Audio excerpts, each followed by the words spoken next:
What is up, my lovely, lovely people? It's Robo, and we're back for another one. Today, it's going to be kind of like the Fallout report, a little bit of a catch up. I was doing good. But I definitely had to skip on Friday. If y'all don't follow me on Threads, then you already then you don't know. But my beautiful wife has not birthdays, but birth months. It's my birth month. That's what she says. So her friends took her out Friday, and I had to BDD. So you know how it goes. So we have a lot to catch up on, a lot to talk about. But who do we got? Sig Fang, Architect of Sin. We are live. That's right. Screwface Capone over on YouTube. Dropping by. Happy Monday. Maneater. Hi, I guess. John Stewart over there on YouTube side. Dr. Midnight says, hello, everyone. I hope everyone is doing well. And if not, I hope things get better for you soon. Great words, comforting words by the doctor. Video quality looks great. Thank you. Awesome. Good. Unity Black 79. Yo. Salute. What's going on? I hope everybody is doing great. This 10th day of Black History Month. Remember, make them uncomfortable. You should make them uncomfortable every day, but it's like during Black History Month, be extra. Kind of how Kendrick Lamar was extra in the Super Bowl. How many of y'all got to catch that? I'll be honest with you. I did not watch the Super Bowl, but I'm just curious. How many of y'all were able to catch that? Because I did see like TikTok videos, YouTube videos on it. Man. By the way, I do Black History Month all year long. Black History Month is for them. Bet. Yeah, that's what I'm talking about. That's what's up. I saw some of it. Well, I'll tell you what. The Eagles are the ones who snubbed Donald Trump last time they won. And the quarterback, who's in Mahomes, does not like Donald Trump and doesn't mince words on it. Old dude, Mr. Taylor Swift loves Donald Trump, and that team is all on Donald Trump's dick. So I don't even watch football like that. I didn't give a shit who won, but I needed the Eagles to win just on principle. You know what I'm saying? I'm black too. Is my mother? Okay. I'm here for it. It's in me. It's in there. You know what I'm saying? I have the DNA. Howdy Robo, Left Face TV, and the Leftovers.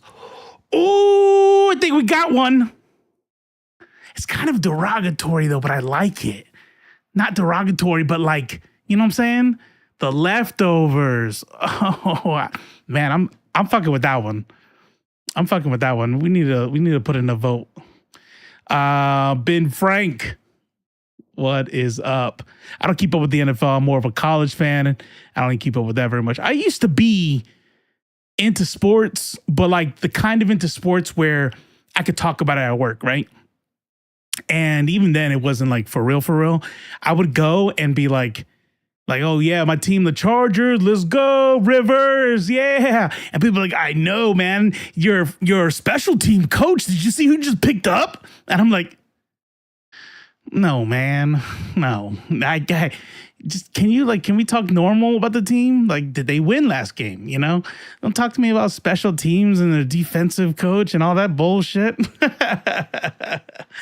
Oh shit, Ethan Klein's crashing out again. Oh, I don't know. I need merch now. The Leftovers. I'm digging that. I'm actually no kidding digging it. Oh, look at this. I'm practicing hands. Ernie, the Blur Without Fear, as you all know, got me motivated. That boy is not even on video games. Like I'm playing and like I don't see him log on, and and that boy is just drawing. And I'm like, you know what? I'm gonna draw some shit. I wanna see where I can take this. Bought some books. Where the fuck is my notebook though? There it is. So, oh yeah, I put this right next to the other thing I didn't do. Channel rewards skip contestant, and then the leftovers. Yeah, he's been on a prolonged crash out. Yeah, he's been on a crash out since Hassan hurt his feelings by telling him, "Hey, your bullshit is bigoted." And so he just couldn't handle it, I find that when you call like white people on their shit, even when the white people are Jewish, it seems like being called racist is always much worse than the racist thing. You know what I mean?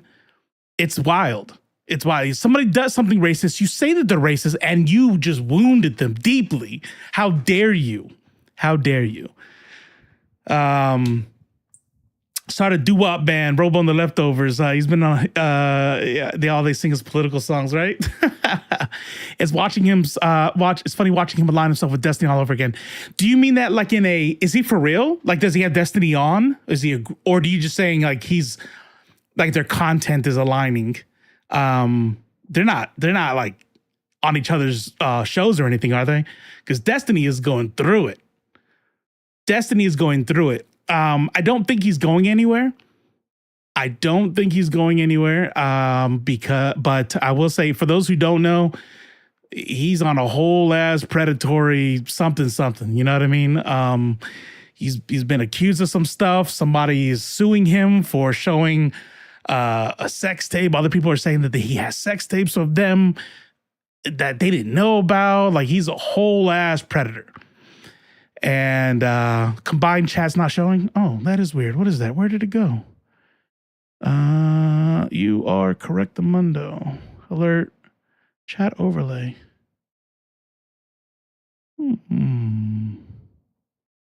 Interesting. Chat box.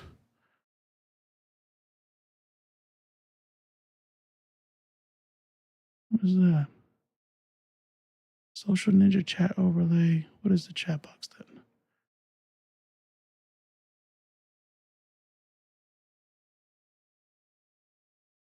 Damn, that's gonna bother me now. I wonder if it. Oh, but it's here. But it's not here. That's interesting, huh? What is this? Maybe I gotta do something over here. What is this? Nah, there's something going on right here. That's what this is. Let's how about if we just delete it from here? Social Ninja chat box. Scene. Social Ninja chat box. Boom. We'll shrink that bad boy down. Oh, calm down. Bring that over here. Yeah. Look at that, like a pro. Bomber guy was going on T Streets. Bone Factory. All the people's coming back. Here's a name I haven't heard before. And sure enough, first time chat. Welcome, Kyle 2002 SSD. What up? Are you angsty? I feel like angsty's like Edward Cullen or an emo teenager. I don't know if I would describe myself as angsty. Here's the thing, CE Rouse. You wouldn't be, I wouldn't disagree with you if it was any other fucking reality. I will tell you this much. His community has stuck by him through worse. You know what I mean? Like, one thing about you have to live in the house you build, that actually works out pretty well for pieces of shit. You know, because if you're just a piece of shit all the time, the community you build as a piece of shit, your community is gonna be a piece of shit. So when you become, when your piece of shit is called out, they're gonna be like, they're probably lying anyway. You know how bitches are, you know, stuff like that. His community didn't abandon him when his friends with a Nazi. Exactly. When he says jokes about trans people killing themselves, you know, shit like that. You know, I mean, he's just joke. You guys don't get jokes. Yeah, his community's not going anywhere, and his paycheck isn't going anywhere. Kick Church is not going to cancel anything on him. Yeah, no. Opinions on COD zombies. Do you think Sniper Gat should be convicted cheater? This is not a gaming channel, homie. So I couldn't really help you out on any gamer stuff. But Sniper Gat, yes, convict. Set him to the wall. That's what I say.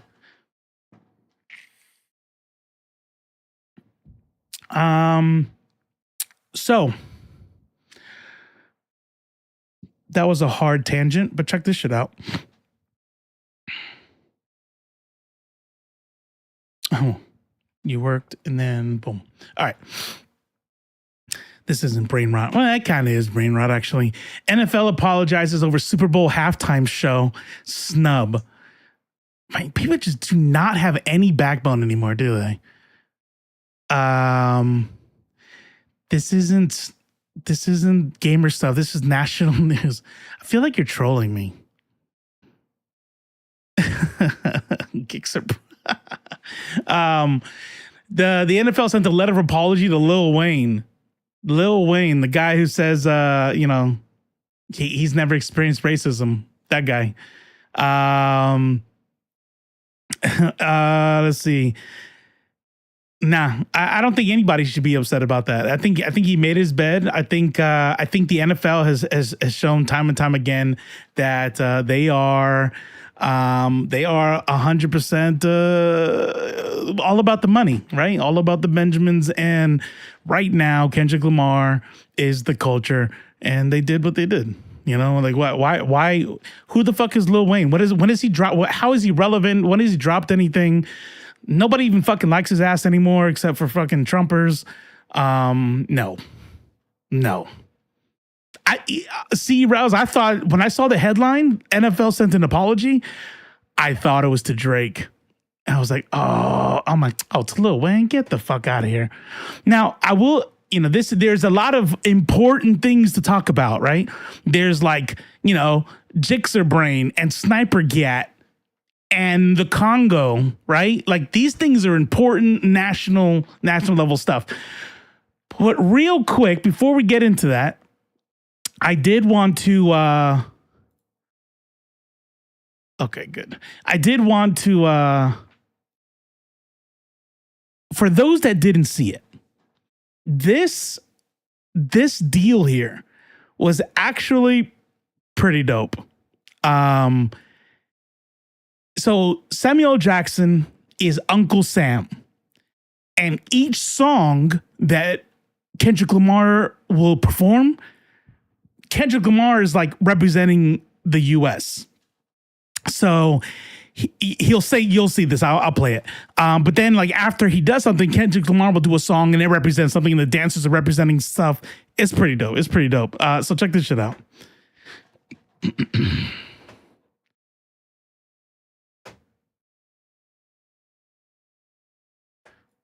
Your Uncle Sam. And this is the great American game. Oh, too loud, too reckless, too ghetto.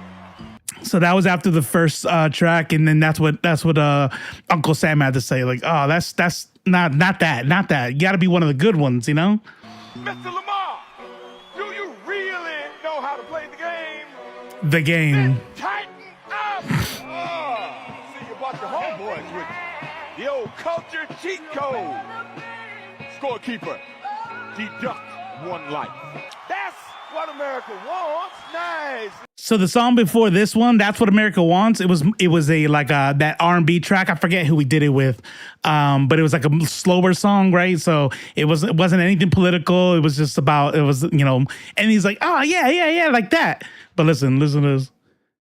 Calm. You almost there. Don't mess this. He's like, and then he goes in on with the Not Like Us, with the call him Drake a pedophile and all that. So it was great.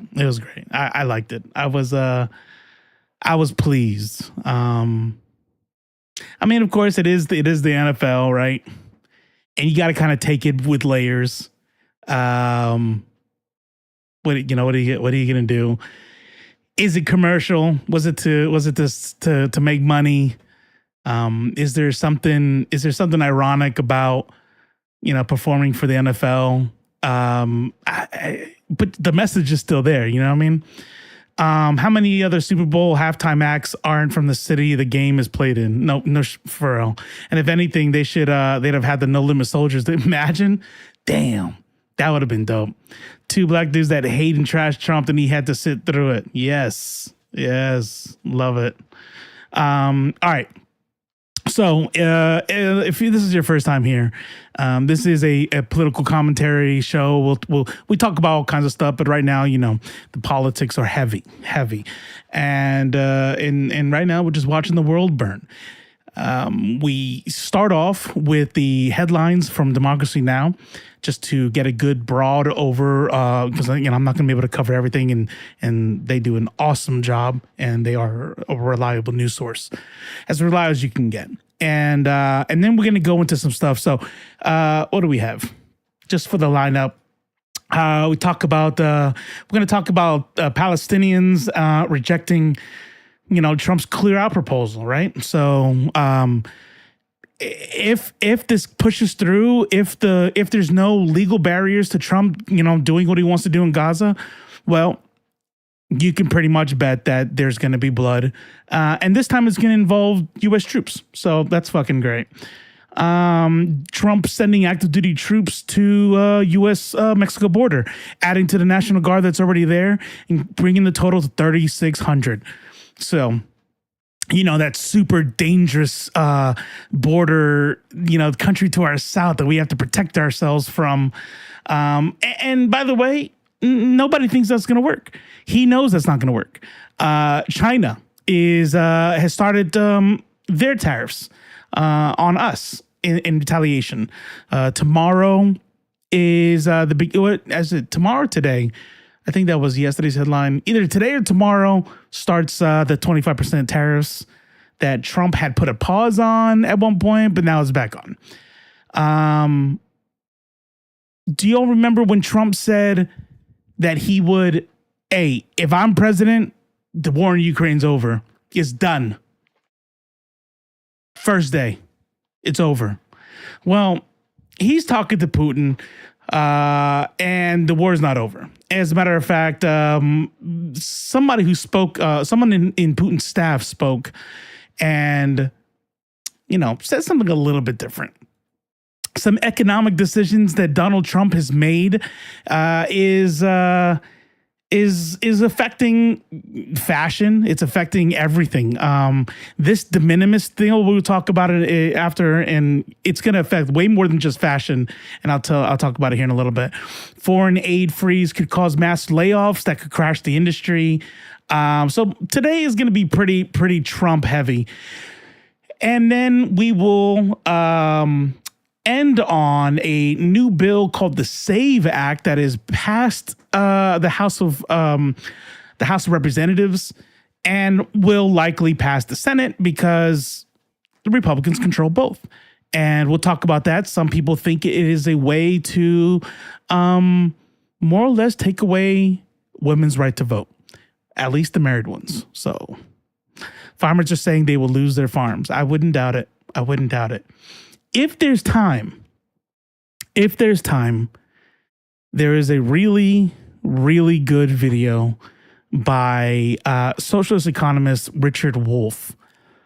I'm pretty sure he's a democratic socialist. He's the guy I listened to the most as I was trying to educate myself on socialism.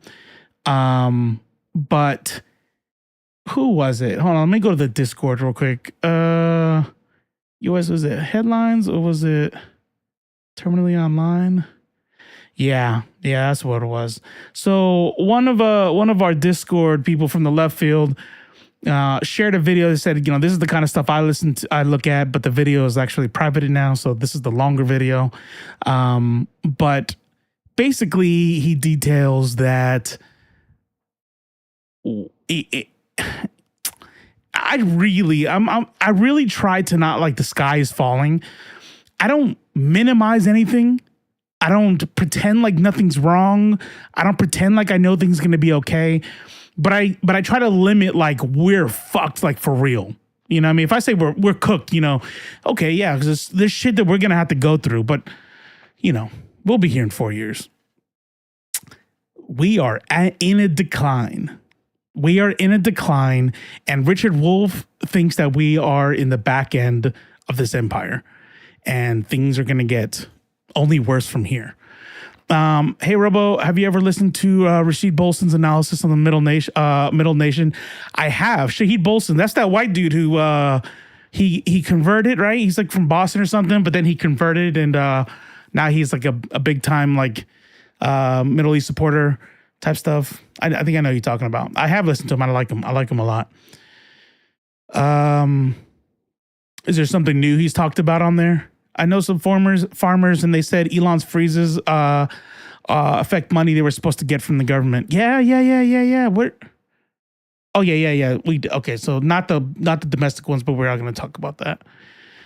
Hate to think of it this way, but looks like we're going to get more rock bottom before we can go up. Here's the deal. I think that when you look at history,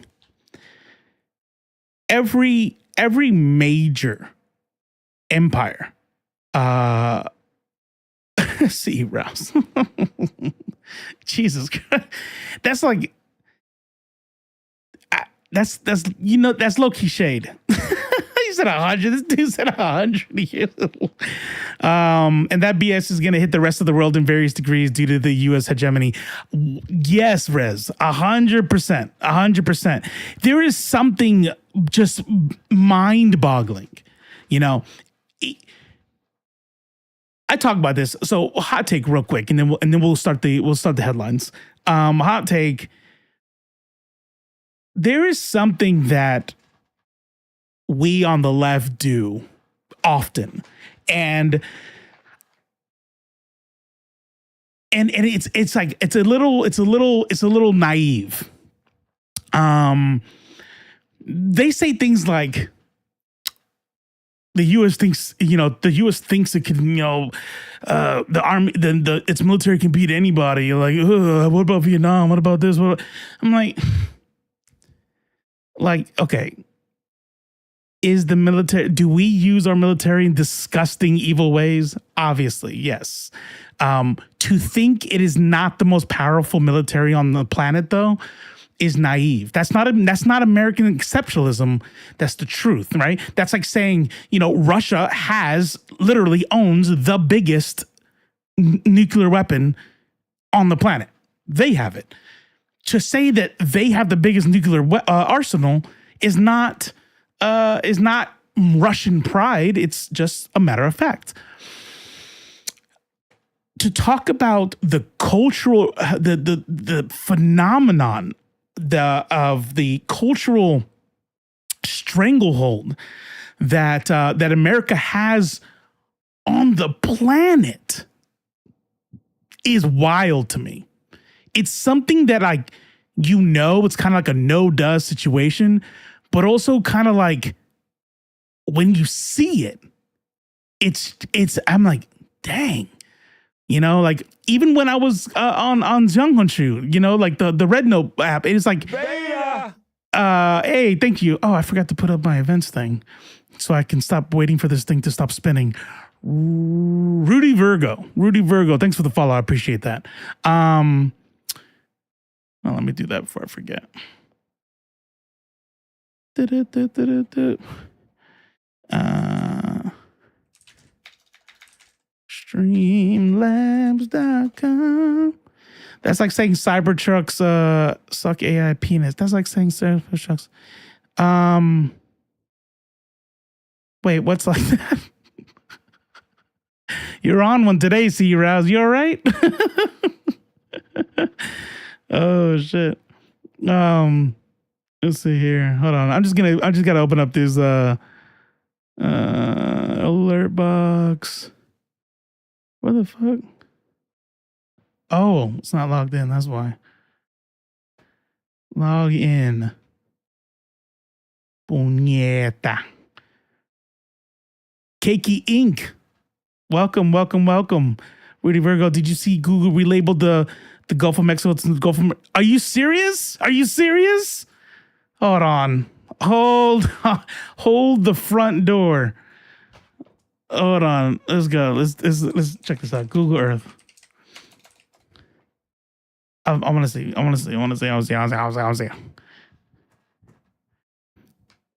That's fucking wild. What are you doing to me? Hey, stop it. There you go.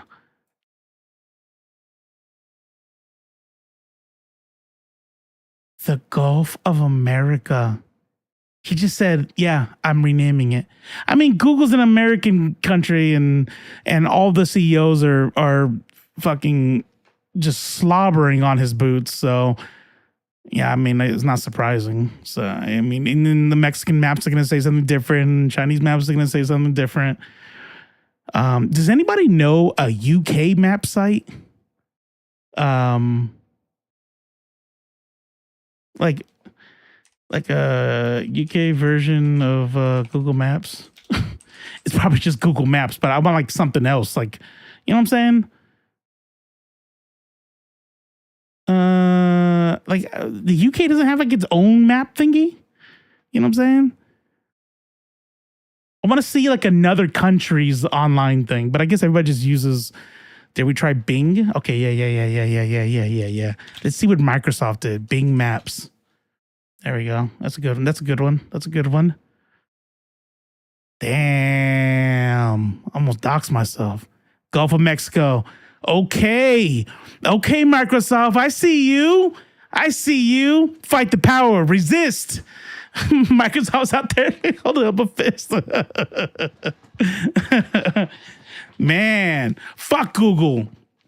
I don't care if it's going to take like 8 extra searches. I'm using Bing only from now on.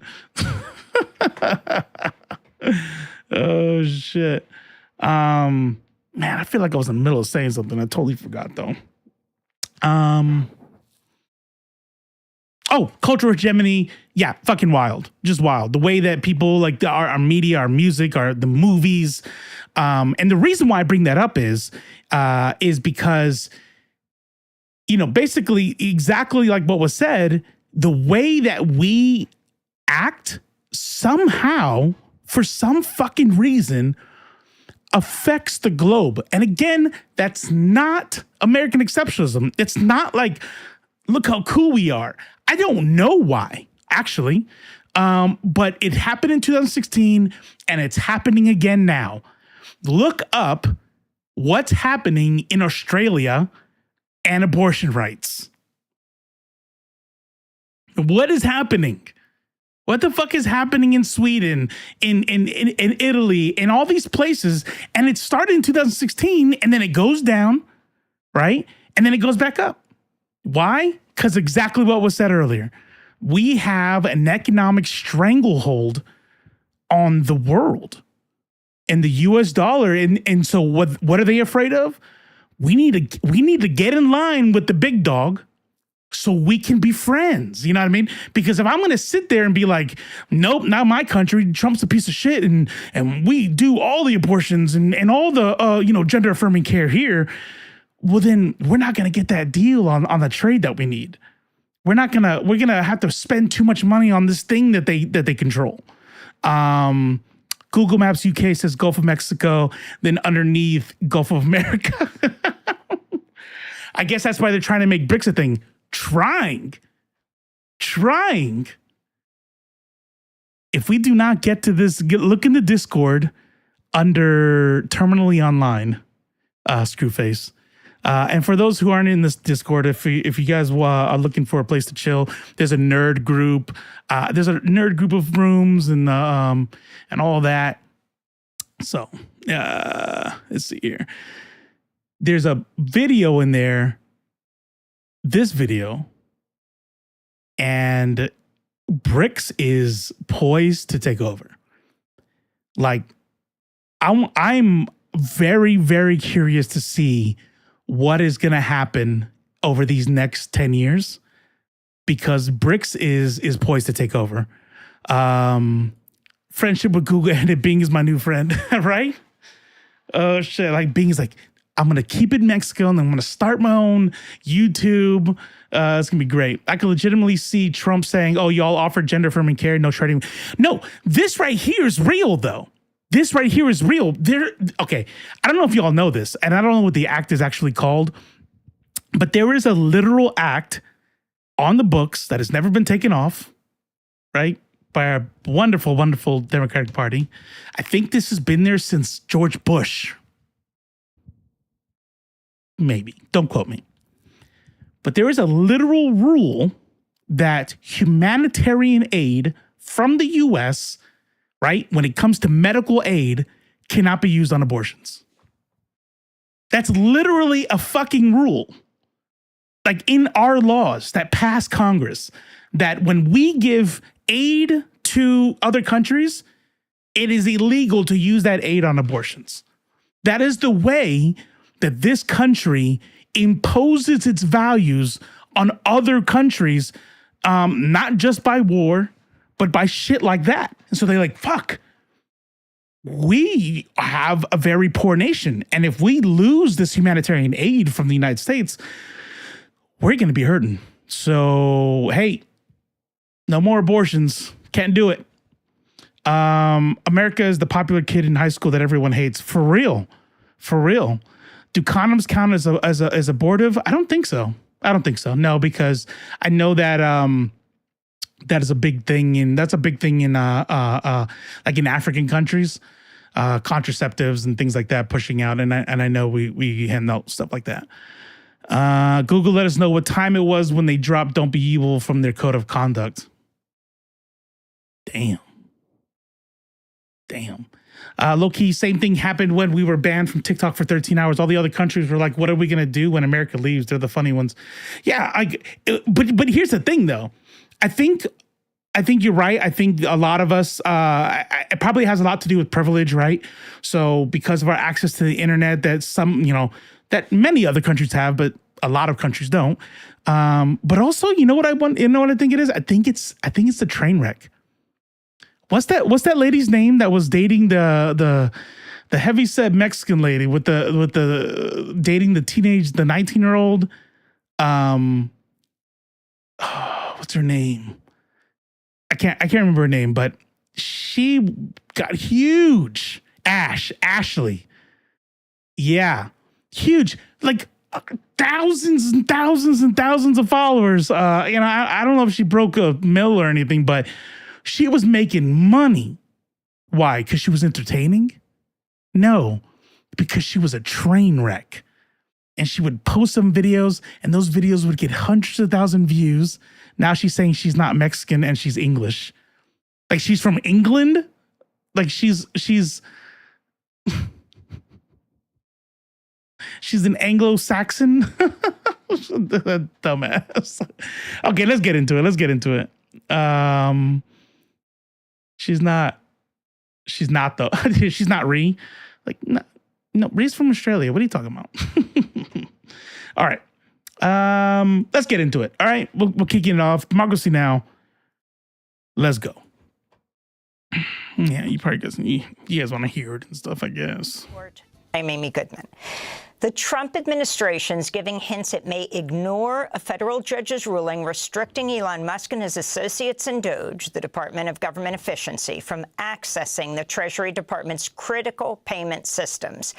In his decision, U.S. District Judge Paul Engelmeyer warned about the, quote, disclosure of sensitive and confidential information and the heightened risk that the systems in question will be more vulnerable than before to hacking, unquote. Vice President J.D. Vance responded to the ruling by writing on social media, quote, judges aren't allowed to control the executive's legitimate power, unquote. Elon Musk also called for the judge to be impeached. On Sunday, Democratic Senator Chris Murphy appeared on ABC This Week and warned against what he called the billionaire takeover of the government. And I think this is the most serious constitutional crisis the country has faced, certainly since Watergate. The president is attempting to seize control of power and for corrupt purposes. The president wants to be able to decide how and where money is spent so that he can reward his political friends, he can punish his political enemies. That is the evisceration of democracy. In other news about DOGE, Elon Musk says he's rehiring 25-year-old Marco Ellis, who resigned after being linked to a deleted social media account that advocated racism and eugenics, among other things, writing, normalize Indian hate. Trump and J.D. Vance had both called for him to be rehired. Donald Trump has repeated his proposal for the United States to take ownership of Gaza, describing Gaza as a, quote... Well, think about it. Think about it. What do billionaires and their bootlickers think about themselves? Think about billionaires, right? What do we know about billionaires, and what do they think about themselves? Like, we know billionaires do nothing. Largely have was born into whatever the fuck they have, and outside of some administrative decisions, they're CEOs of a board, so they don't make any decisions on their own. They don't single-handedly run shit. They have a board of directors. They have managers. They have middle managers. They have researchers. What are CEOs good for? Hiring the people who know how to do the thing. You know what I mean? What are CEOs good for? Having the money to do the thing in a capitalist society in where you have to have money to make money type shit, right? That's what they do. But what they think of themselves is that they are geniuses, that they are the next Tony Stark. Everyone thinks they're Tony Stark. So Donald Trump thinks he's freaking awesome, but you know what? I'm the president. You know, I would do it myself. But I got to run a country here. So you're the richest man in the world. How about you go through and just kind of like slash everything in the U.S. government? Run the U.S. government like you would your own company, because we're trying to save money. See, but the thing is that the way CEOs run their companies is in a way that doesn't give a fuck about people. There is no people in the mind of a CEO of a corporation. It's only the bottom line. As a matter of fact, the only human beings that are gonna come into factor, even legally, is the shareholders, right? That's it. So why would you want to run your country that way? They think they're the doers. Yeah, 100%. So they're forcing him to come back and work. No. He resigned because he felt he had to. I'm sure somebody in middle management said, yeah, it's probably a good idea. And they were like, no, you don't have to do that. Come on back to work. And he was like, are you sure? I don't doubt that he's a piece of shit. J.D. Vance's wife is Indian, and he high-fived the guy who said Indians are worthless scum. It's a great husband and a Christian. Yeah, I mean, he's a spineless piece of shit, and that's why he was picked as vice president. That thing where everybody was saying that he's weird and he's like, he talks like an alien. He's like a robot, or like J.D. Vance literally talks like he's AI. Like he's reading not just a script written by AI, but like his brain operates like ChatGPT. That is by design. That is why he's the vice president. He does not. Trump learned his lesson with Pence. He thought Pence was going to do that, but Pence disappointed him on January 6th. And he goes, I need a weak individual that won't stand up for himself and will be completely loyal to me as king. And that's why J.D. Vance has the job, because he's a weak piece of shit. Yeah. Big real estate site. Trump said it would be a, quote, big mistake to let Palestinians stay there. This comes as the State Department's announced a new $7 billion arms sale to Israel, including thousands of bombs and missiles. On Saturday, Israel and Hamas conducted another swap of captives. Hamas released 3 Israeli men who'd been held hostage since October 7, 2023. Israeli health officials said the freed men were suffering from severe malnutrition. Israel released 183 Palestinians, including at least 7 who needed immediate. Every single hostage we see taken out, every single one walking on their own 2 feet, standing up, on their own, not, Brooklyn Zoo. Thank you for the follow. I appreciate that. Their cheeks aren't gaunt, right? Their eyes aren't sunken in. They're smiling and waving. Was it awesome being a hostage to Hamas? Fucking doubt it. Okay, I'm not saying that it was Club Med or some shit. I'm sure it was awesome.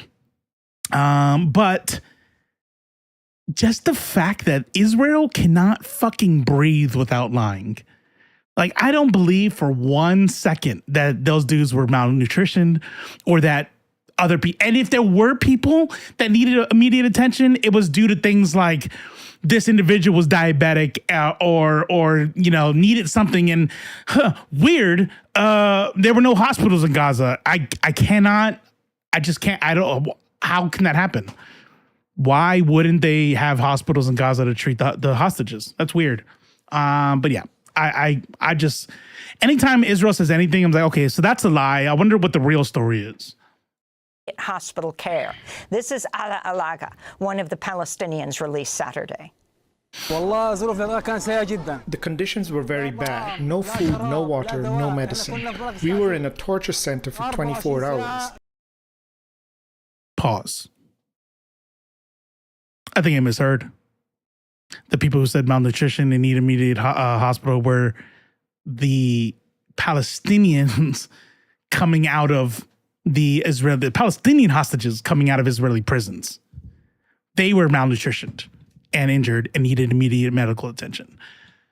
That, I believe, it's not like we don't have stories of them being raped in prison and then literally watching these guys. They don't even fucking care. They don't even care to hide it. Literally watching a video of them arguing in the Knesset whether or not it was bad to rape Palestinians in prison.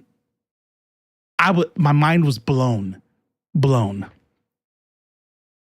I spent 40 days handcuffed and blindfolded, and I could not go to the bathroom or anywhere else. There was no food. I entered prison at 100 kilograms and left at 58 kilograms. In other news from Gaza, Israeli forces have withdrawn from the Netzarim corridor, the key strip of land that bisects Gaza.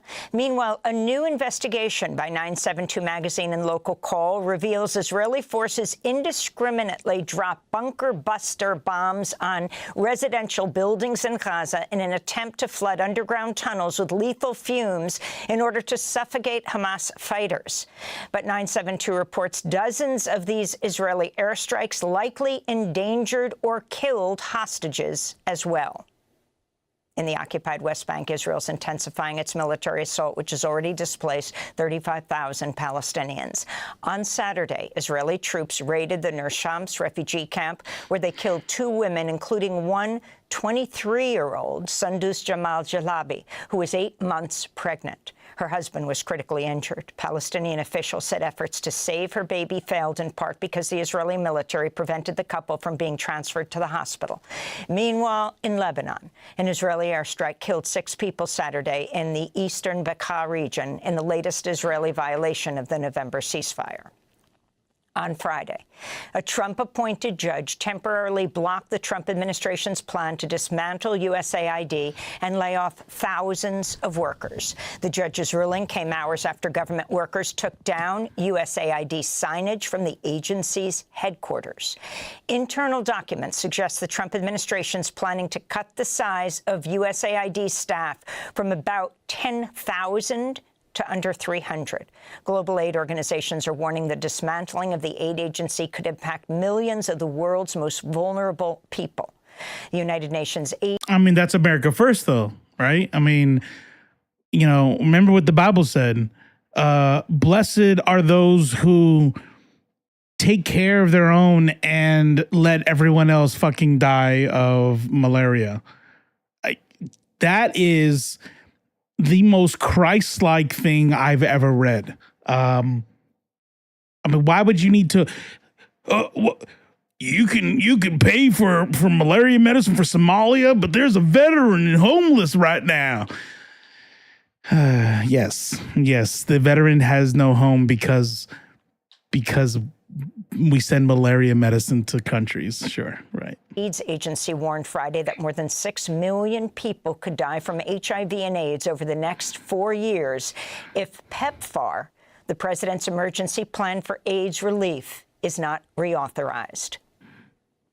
As UNAIDS, we estimate that if PEPFAR wasn't reauthorized between 2025 and 2029 and other resources were not found for the HIV response, there would be a 400% increase in AIDS death. That's 6.3 million people, 6.3 million AIDS-related deaths that will occur in future.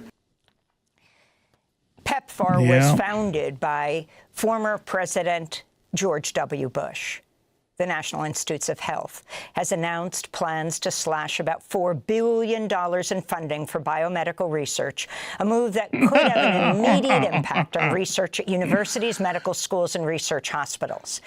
The AAMC, the Association of American Medical Colleges, criticized... So I have a theory. Here's my guess. You know, you sit there and you're like, okay, so on one hand, you cut all this stuff and you save all this money. What are you trying to do with it? Like, some people are talking about, you know, this conspiracy theories about getting ready for a civil war or yada, yada, yada. Or, you know, and then there's other things about, you know, lining his own pockets, which, I mean, I guess is possible. But you know what I think it is? I think he knows Trump voters are extremely, how do I put this? Mentally deficient. They struggle, you know, they struggle with critical thinking. They struggle with, they have a debilitating terminal case of cognitive dissonance, right? Like they cannot. So Trump cutting this down, right? Just can change bare numbers. Here's how much money is on our coffers now. Look at this number. See this number? This is how much money we were paying on federal government administrative blah, blah, blah, blah, blah, blah, blah, right? Now look at this number. See how much little, you know, how much less we're paying to federal government and administrative agencies? I did good. And he knows. It's not about thinking. He knows they're going to be like, you guys are just mad because he did it. He fixed the budget. And it's like, first of all, you know damn well he's not going to fix the budget. But even if he did, these are the motherfuckers that would be like, hey, just so you know, we ran the numbers. And the way that he was able to help our debt and fix the budget or blah, blah, blah, whatever the fuck, 30 million people died. And be like, well, that sucks for them. They should have made their own medicine. Christ-like. Ordained by God. That's what they say. As NIH's decision, saying it will, quote, diminish the nation's research capacity, slowing scientific progress and depriving patients, families, and communities across the country of new treatments, diagnostics, and preventative interventions, you know that's right. Unquote. cutting NIH. You know who's going to see it, right? It's going to be corporations and the wealthy. That's who's going to see it. We have enough money to cut. This is where it's going to go, by the way. This is where I fully believe it's going to go. I don't think he's setting up for a civil war. I really don't think that. I don't think there's anything crazy because we already know what he's going to do. Taxes are how the government makes any money at all. So if he lowers taxes on corporations, that's money down. Where does he make that up at?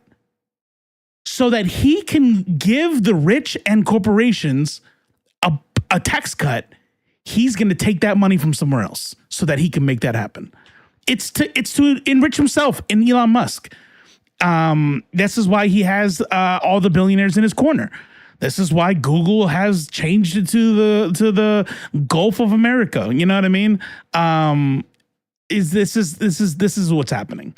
They are robber barons in the government. They know that America's in a decline. And Wolf, and to quote Wolf, they're pulling the copper pipes out the building now because they know this is condemned. We are headed for a decline, and they're going to do whatever they're going to do to protect themselves and enrich themselves. Funding was a part of the Project 2025 playbook. The Trump administration's effectively shut down the Consumer Financial Protection Bureau. The Bureau's acting director, Russell Vought, who is the architect of Project 2025, has closed the Bureau's office for the next week and has ordered staff to halt nearly all work.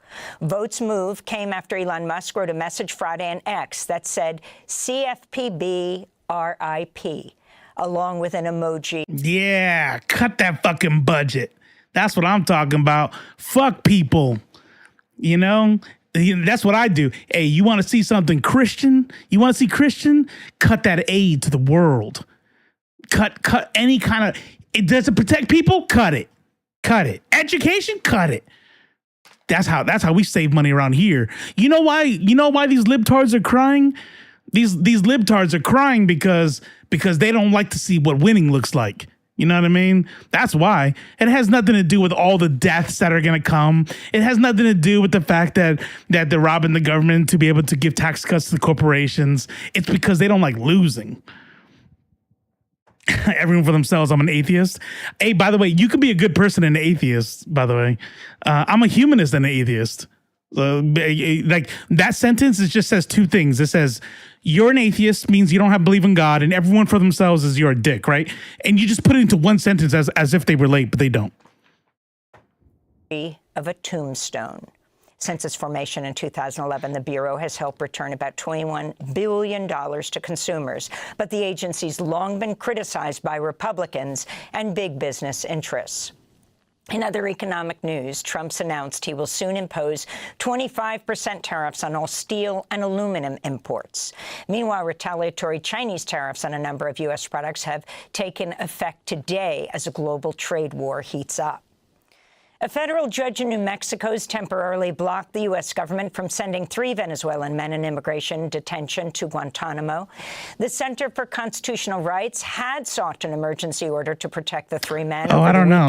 That's what I was doing. Homeland Security, distracted. visited the U.S. Navy base in Cuba days after the first detained immigrants were flown there. In other immigration news, NBC is reporting the Trump administration is moving forward with restarting the detention of migrant families, including those with young children. ICE, Immigration and Customs Enforcement, is reportedly preparing to seek bids from private prison companies to run the facilities. President Trump's ordered a freeze on foreign aid to South Africa, claiming South Africa's white population is facing unjust racial discrimination. Trump's repeatedly criticized a new land reform law in South Africa where the country's white minority still owns the vast majority of farmland 30 years after the end of apartheid rule. We'll have more on this story. So on the Coca-Cola thing, it says, despite the growing backlash, Coca-Cola has yet to issue an official statement addressing the claims. A review of company records and public filings has found no evidence of mass layoffs that align with the allegations. And and the whole thing about it started on TikTok. So I don't know if it's true. I guess we'll find out if they make a statement on it, but I wouldn't doubt it. I wouldn't doubt it. Not for a second. Later in the headlines, we'll go to South Africa. In Tanzania, leaders of Eastern and Southern African regional blocs called for an immediate and unconditional. You love that white South Africans told them no. Oh, the South Africans said no thanks. Thanks, but no thanks. You want to know why? Because it's a lie and a conspiracy theory that they're like oppressed over there, right? They run the government. It's still a white hegemony. It's still a fucking racist ass fucking place to live. Why would they want to come here? Like South Africa's like 1960s. Maybe 2 years after the civil rights laws have been passed, you know what I mean? No, we are a socialist progressive utopia compared to South Africa. Yes, exactly. So this right here, I'm telling you, right? So says shit makes me laugh. The poor white South Africans, he wants to give them refuge here because white migrants are okay, not brown ones. Every accusation is a confession. Every accusation. So what do they say, right? What do they say is the reason that we want undocumented migrants coming up here? So that they can change the demographics. So they can, what does Tucker Carlson talk about? The great replacement. So we can. The reason they think that our kindness and our empathy for the world around us is based off of wanting to change the votes is because that's exactly what they want, right? Like they accuse the LGBTQ plus community of, they pedal jacket them all the time. Why? Turn on the news. Make a list of the last 50 pedophiles, and I promise you, the majority of them are going to be, first of all, white males. Second of all, church-going conservatives that would never, ever, ever, ever do such thing. And so, since they know that's what's going on in their churches and in their Boy Scouts, clubs, troops, then that must be what's happening in gay culture. Like, nope. No, there were murders of white farmers by gangs. Second, South Africa is the most dangerous place on the planet. Yeah. I wonder why that is. Especially with white people in control of the government. Why is it the most dangerous place on the planet, Michael M.W.? And people get murdered, yes. If you think that there was this mass, if there was this mass, like everyone's being targeted, all white, no white person safe in South Africa. There's just roving gangs of black people killing white people. First of all, I mean, land back, okay? Just saying. Second of all, no, that's not happening. Who's we, Michael? Who's we? Who's we? What are you talking about? Ceasefire in Eastern. You're speaking for every. You don't even go to church. So what are you talking about? Congo, as they met this weekend for an unprecedented joint summit. This is Veronica Nduva, Secretary General. I'm glad you speak for right wingers around the world, Michael. Of the East African community. The joint summit directed resumption of direct negotiations and dialogue with all state and non-state parties, military and non-military, including the M23. Also in attendance was Rwandan President Paul Kagame, who's come under mounting pressure over the presence of Rwandan troops in eastern Congo and Rwanda's backing of the M23 fighters, though Kagame continues to deny any involvement.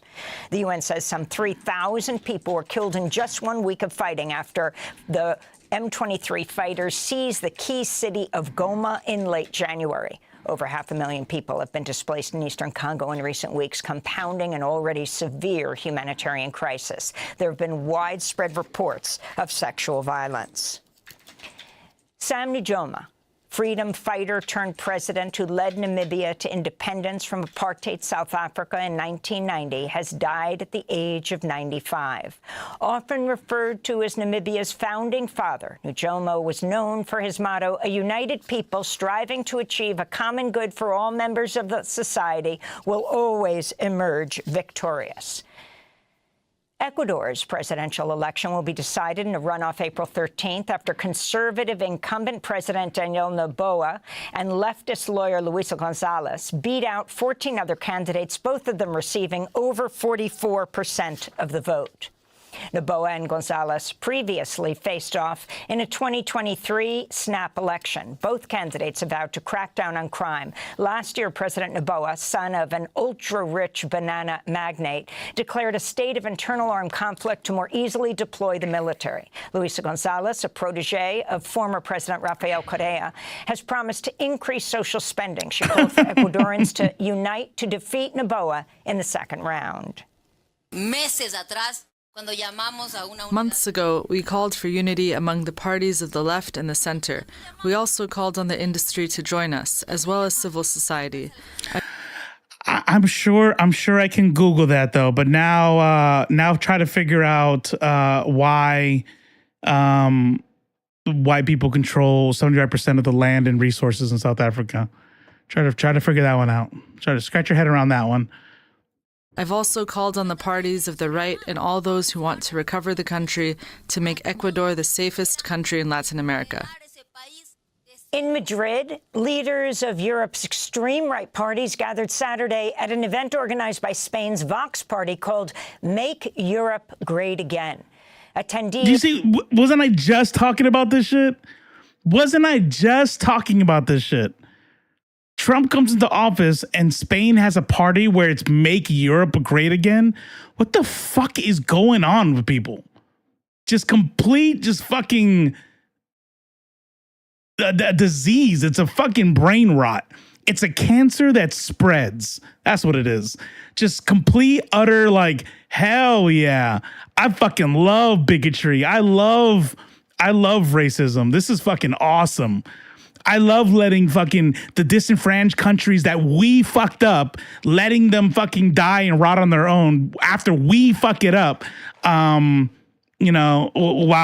countries like Haiti have to pay reparations to France. Jesus. I hope fucking China wins. We don't fucking deserve this shit. He's railed against immigration and hailed Trump's return to office. Speakers included Italy's Deputy Prime Minister Matteo Salvini, French National Rally Party leader Marine Le Pen, and Hungarian Prime Minister Viktor Orban. And? Yeah, they paid reparations. That's correct. The Trump tornado has changed the world in just a few weeks. An era has ended. Yesterday, we were their heretics. Today, we are the mainstream.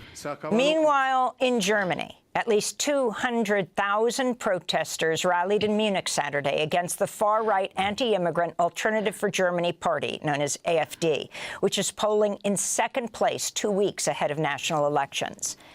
Back in Washington, D.C., President Trump has moved to take over the Kennedy Center for the Performing Arts.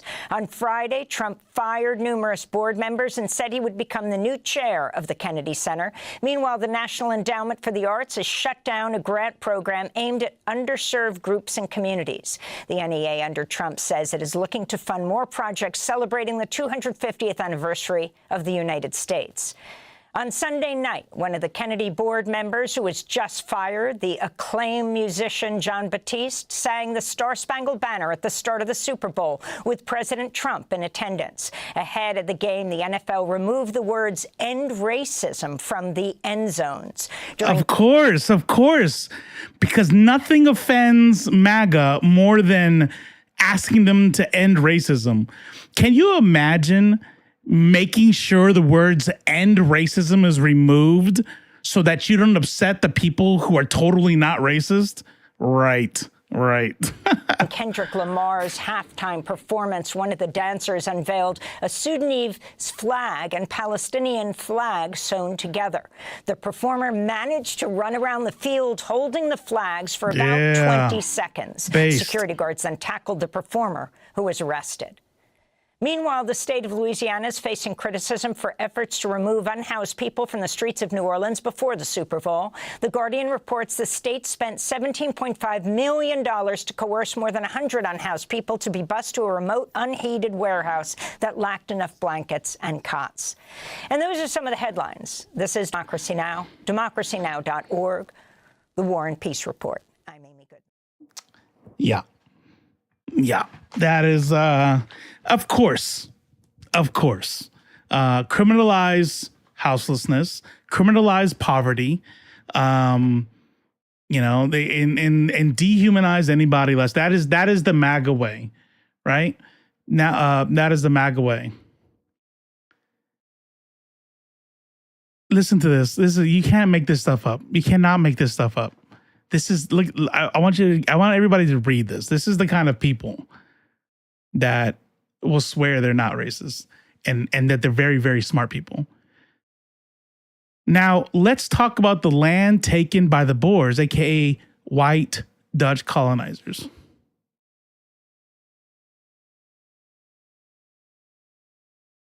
This is wild. So you guys remember Trump wanting to take Gaza, ethnically cleanse it permanently, Oh, are you serious? Let's see here.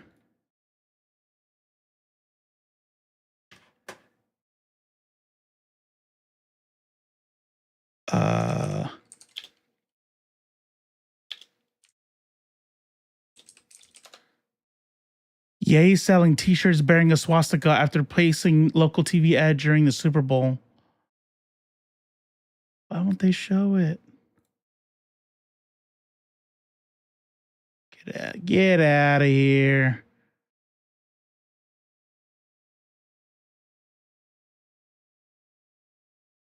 Oh, wow. There it is. Wait, is it not on the site anymore?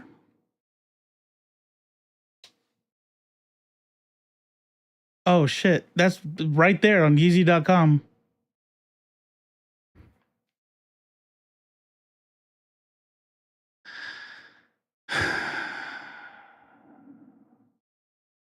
Damn. It's too bad Michael M.W. was gone. He'd probably be like, yeah, that's what I'm talking about. That's what I'm talking about. Let's do this. We're back, baby. We're back. Oh, shit. Look at that. What's the item number? HH01. Damn.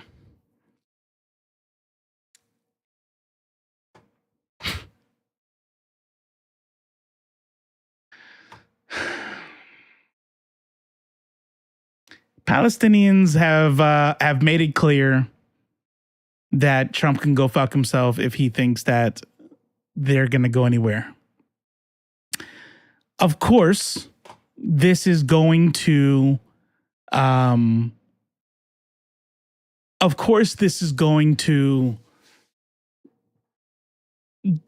get very bloody. Do I have any confidence in any sort of legal barrier that can stop Trump from doing whatever the fuck he wants to do? No, I don't. No, I do not think that. I think unless Trump decides to not go in and use troops to ethnically cleanse, because that's what he's going to say. He's going to say, I just wanted to transfer them to other countries. No other country wanted to send us. And then we found a country that did, and the Palestinians said no, and then they started fighting us, and we had to defend ourselves, and now they're all dead. He is completely fine with being a part of that ethnic cleansing. And it's just wild because it, in no uncertain terms, you know how like anti-Zionists will say Israel's stolen land, period. Like, period. Israel is stolen land.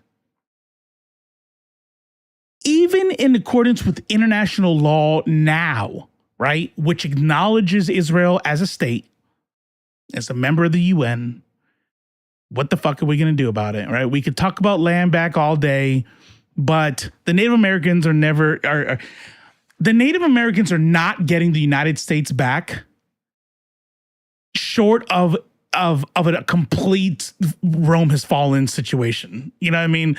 A post-apocalyptic situation where they get to re-inhabit, you know, the smoldering left behinds. Like, it's not happening. And I feel like much the same way for Israel. Where my hope is with regard to to liberation for Palestine is, at the very least, I hope for liberation for Gaza and West Bank, please. Like, you know, like crumbs, like more crumbs, some crumbs, sir. And they are just completely disregarding the fact that Gaza is not Israel. Gaza is not Israel. And that's not even like like I said, it's not a like a values thing. It's not on principle thing. It's not because of 1968 or whatever the fuck, right? It's literally, or 1936, 1938, 1928, whatever the fuck. It is outside of the country of Israel. And they're like, you know what we should do? We should move them out and then, like, you know, like make it a beautiful resort area in another country. Like, if he was talking about, let's say, a poverty-stricken area, or, you know, this is within the country of Israel, right? Hypothetically speaking, within the country of Israel, pretend like there's this area of Israel that is, you know, full of Palestinians from, or otherwise Arab people that the Israelis push them into, and then they go, you know what we should do? We should deport all of them and then bulldoze it and make a resort area. Would that be disgusting? Would that be evil? Sure. Yes, obviously. But it would be almost like, but it would be like, man, that sucks that country is deciding to do that with their land, you know, to be evil pieces of shit. It's not even that. They're literally going to go outside of their country to land that is not theirs and say, hey, let's get everybody out of here and just, you know, we'll write Gulf of America, and then we'll just erase this little border between Gaza and Israel and just push out Israel that way. Done deal. You know what I mean? By the way, can I borrow the funding needed to reprint all our maps? Yeah, you got it? Oh, of course. I knew you'd pay for it. Yeah, you're the fucking greatest. If he does this, it might be this final straw for the UN. There is no final straw, though. That's the problem. That's what fucking sucks. It doesn't fucking matter. It doesn't matter. The UN has zero power over us. None. Zero. And this is why it's so hard for me to not be a doomer. And why I encourage people to get involved in their local government, get involved in mutual aid for their local community, local government, join organizations that help the community, because honestly, that is the only fucking place that we can help. That is the only place I think that we can affect change. I'm going to show you all something real quick. And I'm sure most of you know, but just in case some of you all don't. Hold on. I need to find,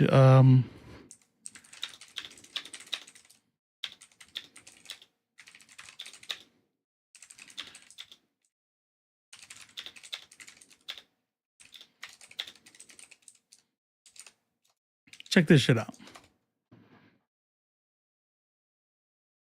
all the UN would do is look at China like, you ain't gonna do nothing. Yeah.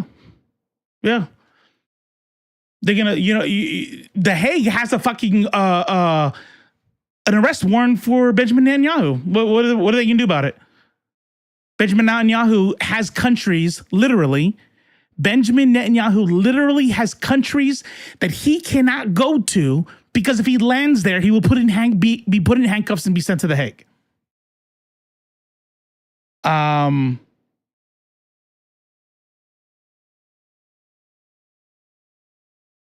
Look up the Hague Invasion Act. The official act is the American Service Members Protection Act. It's titled as if this only applies to military, but this applies to any American citizen. Enacted in 2002 under the Bush administration. Hold on. Prosecution. The threat of military force.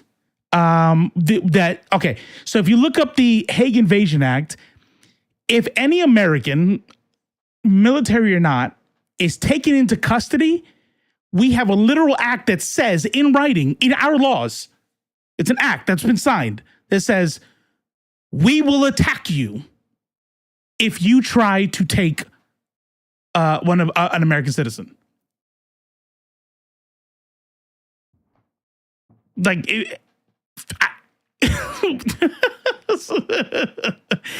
There is no final straw. There is nothing the UN will do. And it's not just because we're America.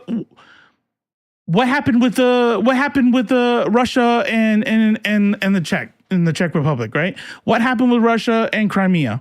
What's happening to Russia and Ukraine? And we're like, no, stop, no, don't do that.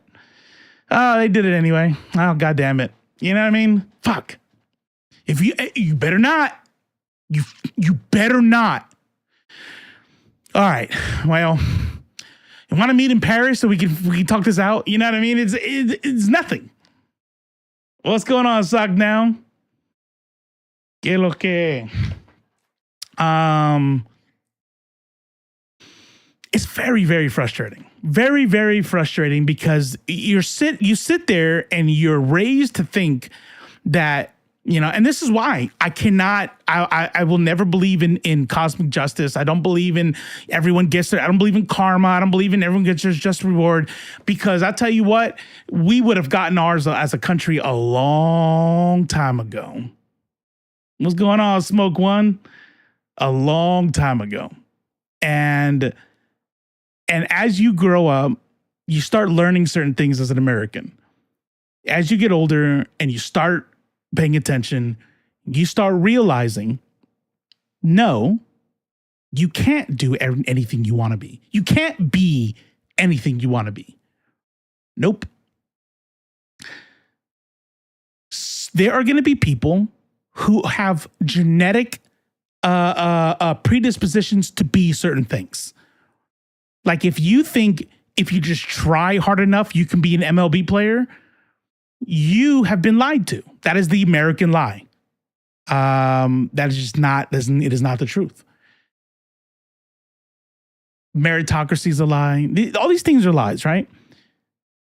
There's also this lie that we tell ourselves about the rule of law. The rule of law is a lie. Okay. Donald Trump is a convicted felon now. Well, okay, and? Did he go to prison? What are the consequences? The consequences is he's the president of the United States. And when he says, hey, when a judge says, hey, checks and balances, homie. Checks and balances, homie. You can't have Elon Musk do that. That's illegal. Trump and JD Vance more or less come back with a whole ass, okay, what you can do about it? If a U.S. court, they're going to say what you can do about it. If a U.S. court, that's what they say. What do you think a European court's they're gonna say? No fucking way. No fucking way. I mean, all those movies, Hollywood movies, when they show up with a NATO force, the United Nations military force to say the day is what, it's all lies. Oh, Oh, no. It's not lies. It's not lies. Guess who they do that to? Who do they do this to? They absolutely do show up with tanks and shit like that, blue helmets and stuff. They do it to fucking poor people. They do it to countries who can't say no if they wanted to. You know what I mean? You don't see the UN doing a goddamn thing to anybody who has the power to say no, because it's just a global version of security theater. The UN can't stop the US any sooner than they could stop Russia from invading Ukraine. That's it. There's nothing they can do about it. Nothing. Don't dash my hopium robo. My grandmammy told me I can be whatever I want to be, even. Oh, man. Nah.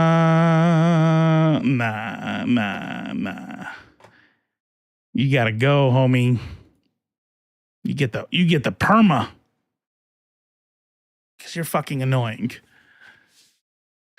Where are the cool conservatives? And when I say cool, like, you're probably still a piece of shit, like, in your, like, baseline, but, like, you tried to, like, not be a piece of shit. You know what I mean?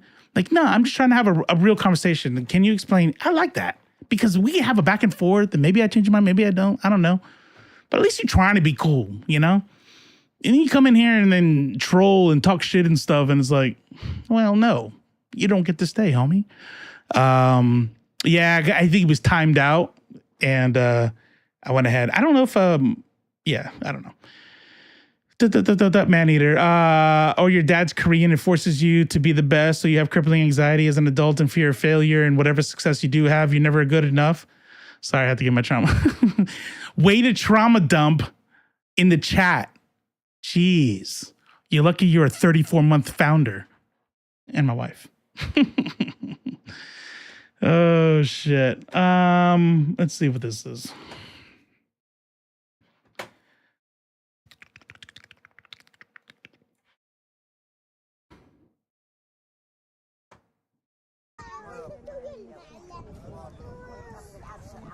الموت هنا أفضل من إنه نطلع على أي مكان، لأنه فيش الواحد بعد أرضه وبلاده وداره مع إنها مهدوم.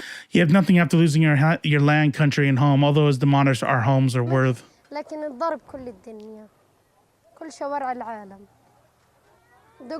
The whole world to us. We have lived and seen a lot. شغلات كتير بس الحمد لله يعني. But since we have seen our homes, all the sadness within us has left. كل الحزن اللي فينا راح. We felt safe. We felt we are really back. Look at that. Take a look at that scene right there. And they're happy to be back. Because they'll just rebuild. And they feel confident that they will rebuild. That's what people don't understand. It's not about why don't these countries accept them.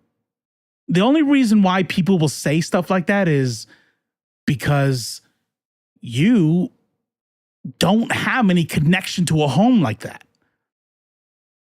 You know, like period.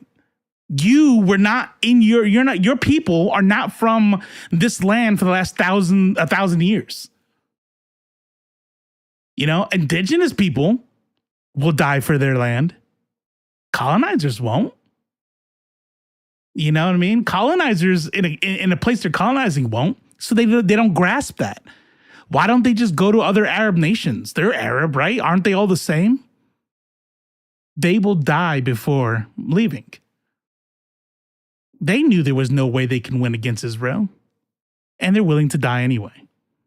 Except this time, it'll be to American soldiers pulling the guns instead of just American bullets.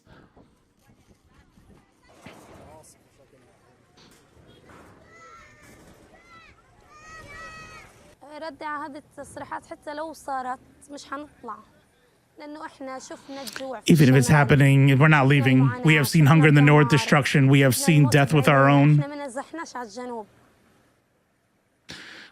eyes, and we didn't flee to the south. We have seen the artillery bombardment next to us, killing and injuring people, and we stayed. We are alive.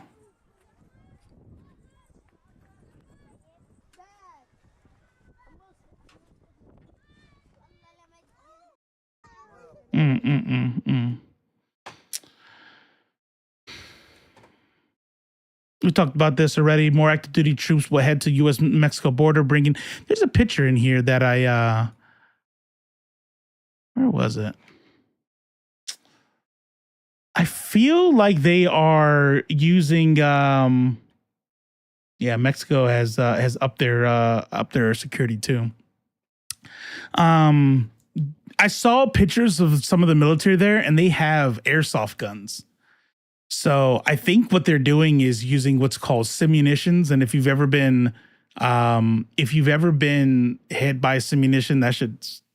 I'm not saying it's lethal. We train with them. It stings like a motherfucker, but they're considered less than lethal. So I think the troops up there, like at the first contact kind of troops at the line, like at the actual border, probably might have airsoft guns, because I saw some.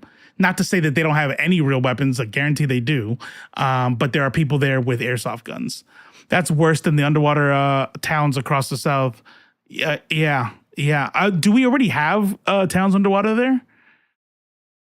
I mean, I wouldn't doubt it. This is like the climate's going to shit. The country's going to shit. The Pentagon would deploy roughly 1,500 more active duty soldiers to the southern border to support Donald Trump's expanding crackdown on immigration. To support it, like it was their choice. Like, no, they were ordered to go, and they're gonna go.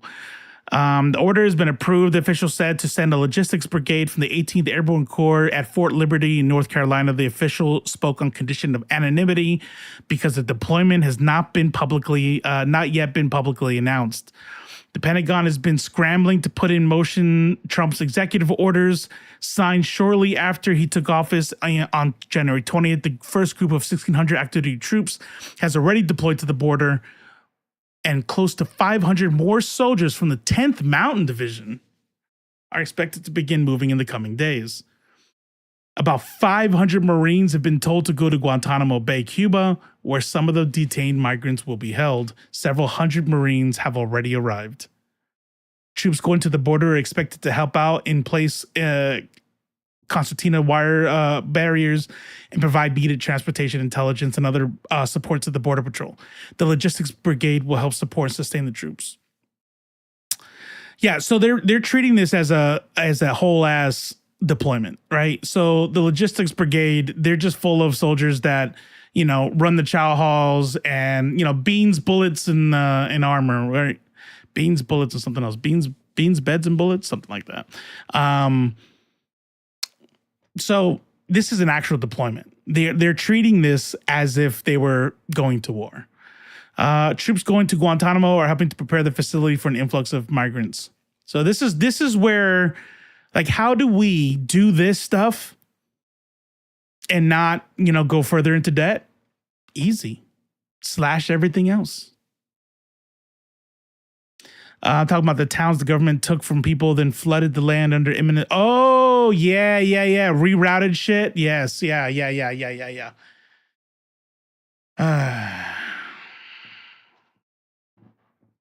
But remember, we're the good guys. Here, let's do this. Let's because we're doing a Fallout report catch up. China, who is poised to be the next world power, as the leader of BRICS, on Monday, China is set. On Monday, China is set to impose fresh tariffs on American goods in response to Trump's executive order raising taxes on Chinese imports by 10%. The new Chinese tariffs include a 15% tax on coal, liquefied natural gas, and a 10% tax on crude oil, agriculture, machinery, and large engine cars. And so what's going to happen?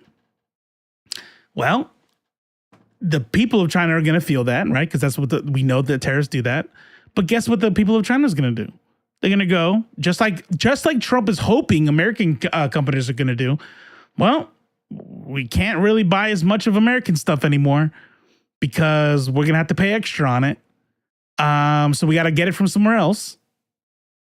And the people who rely on exporting things to China, that's going to hurt them. So not only do we pay extra from the countries who we end up buying from, we're going to be forced to buy less of it or not at all, right? That's why we don't have Chinese. And if we end up watching that Richard Wolf's video, he points out how like China is the world leader in electronic vehicles, e-vehicles, right? And yet we've never seen one in the United States. Why? Because in order to support fucking Elon Musk and whoever else, American companies, we put a 100% tariff tax on Chinese EVs. 100%. So nobody's going to pay $60,000 for a $30,000 car. They're just going to buy an American one. And so America's cut out from that deal. They sell for everyone else. This tariff is reversed, and the same thing that Canada's doing, the same thing that that Mexico is going to do, is going to make everything more expensive. Wearing a flight suit. Thanks for the follow. I appreciate that. But check out, but wait, there's more. There is something called the de minimis deal. So basically there's a rule that says like certain items, right, that are like small items, like certain plastics or materials are tariff free, right? So if I like buy like a bunch of like squares of cloth or some shit, then I'm not buying that much. I'm not, this is not steel. It's not cars. It's not, tons of grain or oil, barrels of oil. It's just like, hey, I'm buying a box of this cloth material I need to make my stuff. That stuff was covered under de minimis, meaning like the minimum amount before you have to pay tariffs. And they would just purchase below that amount and they wouldn't have to pay tariffs on it because that's how they get their shit cheap. And that's how you can make cheap clothing and yada, yada, yada. Nope. Trump took out de minimis. Everything's going to have tariffs. So everything is going to go up in price. Everything. Fashion's global supply chain is experiencing a seismic shift. The decades-old de minimis rule, a seemingly innocuous trade provision allowing low-value individual parcels to be imported into the U.S. duty-free, has become ground zero for a high-stakes economic and political confrontation with China. On 28 January, a week after Donald Trump took office, Congressman Greg Murphy introduced the End China's De Minimis Abuse Act, aiming to curb China's ability to pass tariffs. Oh, wow. Remove paywall. Wow. Yeah, that was the whole point of that anyway. So, yeah. So we'll see. What I am doing is, even my MAGA hats, yeah, exactly, made in China. What I am doing is I started a tracker on my Google Drive, and I'm going to de minimis my box of flashlights. Trump's going to tear. No. Yeah. And you joke about that, but when we start talking about e-commerce, people who buy like, boxes of of a bunch of fucking whatevers, mini fans or spoons or utensils and stuff, and then they sell them on Amazon. Nope. We're gonna see a price hike because the e-commerce stuff is gonna go away. Trump calls Putin and says he's making progress in peace deal. Making progress is a whole lot different than day one. Let's see if we can find it. Because I could have sworn he said that. He will.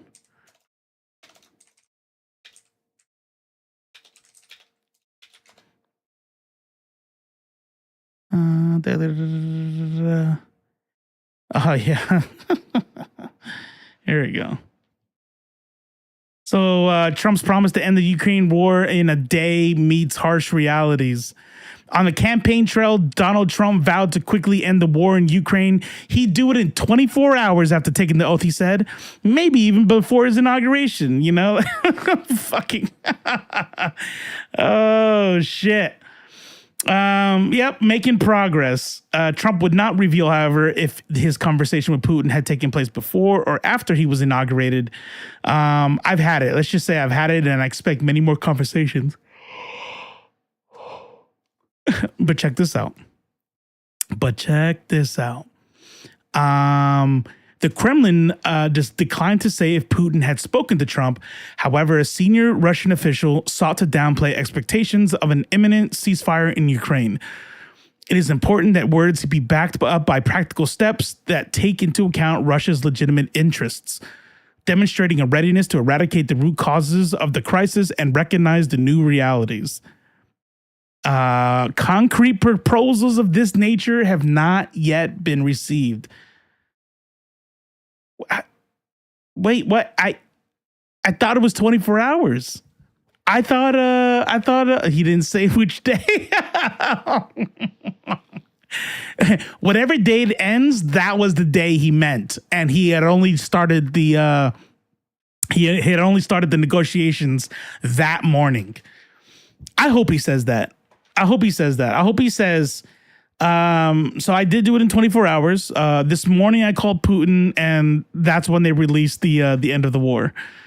Foreign aid freeze results in mass layoffs that can crash the industry. What is up with your margins website? The Trump administration hold on foreign aid is starting to hollow out international development groups and private federal contractors that carry out aid missions abroad and threaten to cause long-lasting damage to U.S. engagement around the world. Last month, the State Department ordered an immediate pause in U.S. foreign aid for 90 days and issued stop work orders on nearly all existing foreign assistance awards.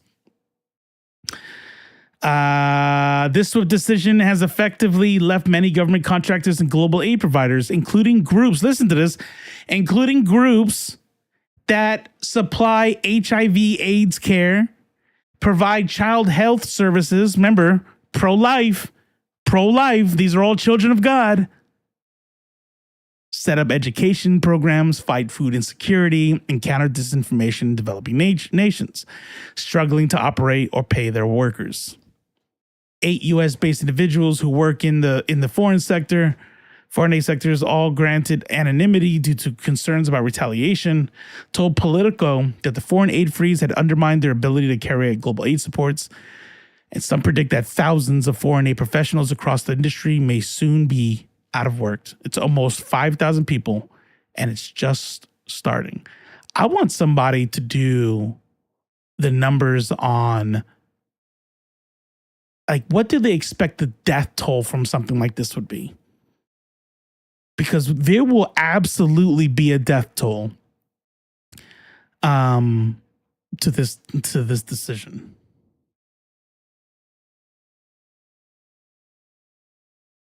Venus days, 243. Oh shit. Yeah, but this is, I think, everyone who got AIDS. Yeah. Like, why are we paying for them? They're, them peoples. Trump says he'll impose 25% tariffs on Mexico and Canada tomorrow. And this was an article from today. What's today? The 10th, from yesterday. So today, 25% tariffs. So let's see. Canada, Mexico tariffs. That's 9 hours ago. Steel and aluminum. 4 hours ago from Forbes, Trump tariffs live updates. Trump approves 25% steel and aluminum tariffs. President Donald Trump signed an order Monday imposing global tariffs of 25% on all steel and aluminum imports in a move that will likely please domestic steel makers, but hurt allies like Canada and Mexico. You know who else it's going to hurt? Do you know why the Jones Act fucking wrecks places like Hawaii and Puerto Rico and American Samoa is because the Jones Act says that any imports to those islands must arrive by U.S. built ships. This supposedly was to protect jobs, the shipbuilding jobs in the United States, but we know the real reason. Why does it cost more? Because everything costs more when it's made in the United States. You know why it costs more? Because you're not there's laws protecting how much you're supposed to pay the worker, right? That's good. That's good. However, to people who are not privileged, you rely on cheaper items that come from other countries. Can't do that if the people that you're trying to get money for, trying to get things built by, are forced to buy from American companies that they don't have to pay tariffs on. Yeah. Child labor laws. Yeah. 100%. Oh, what's up, Steve? What's going on? Welcome. That's my cousin. Everybody say hi, cousin Steve. Trump tariffs. Yeah. So that happened. I want to know. I think Canada would be much better off being the 51st state because we lose $200 billion a year to Canada, and I'm not going to let that happen. Why are we paying $200 billion a year, essentially a subsidy to Canada? This is what I mean. This is what I mean here. When I say, did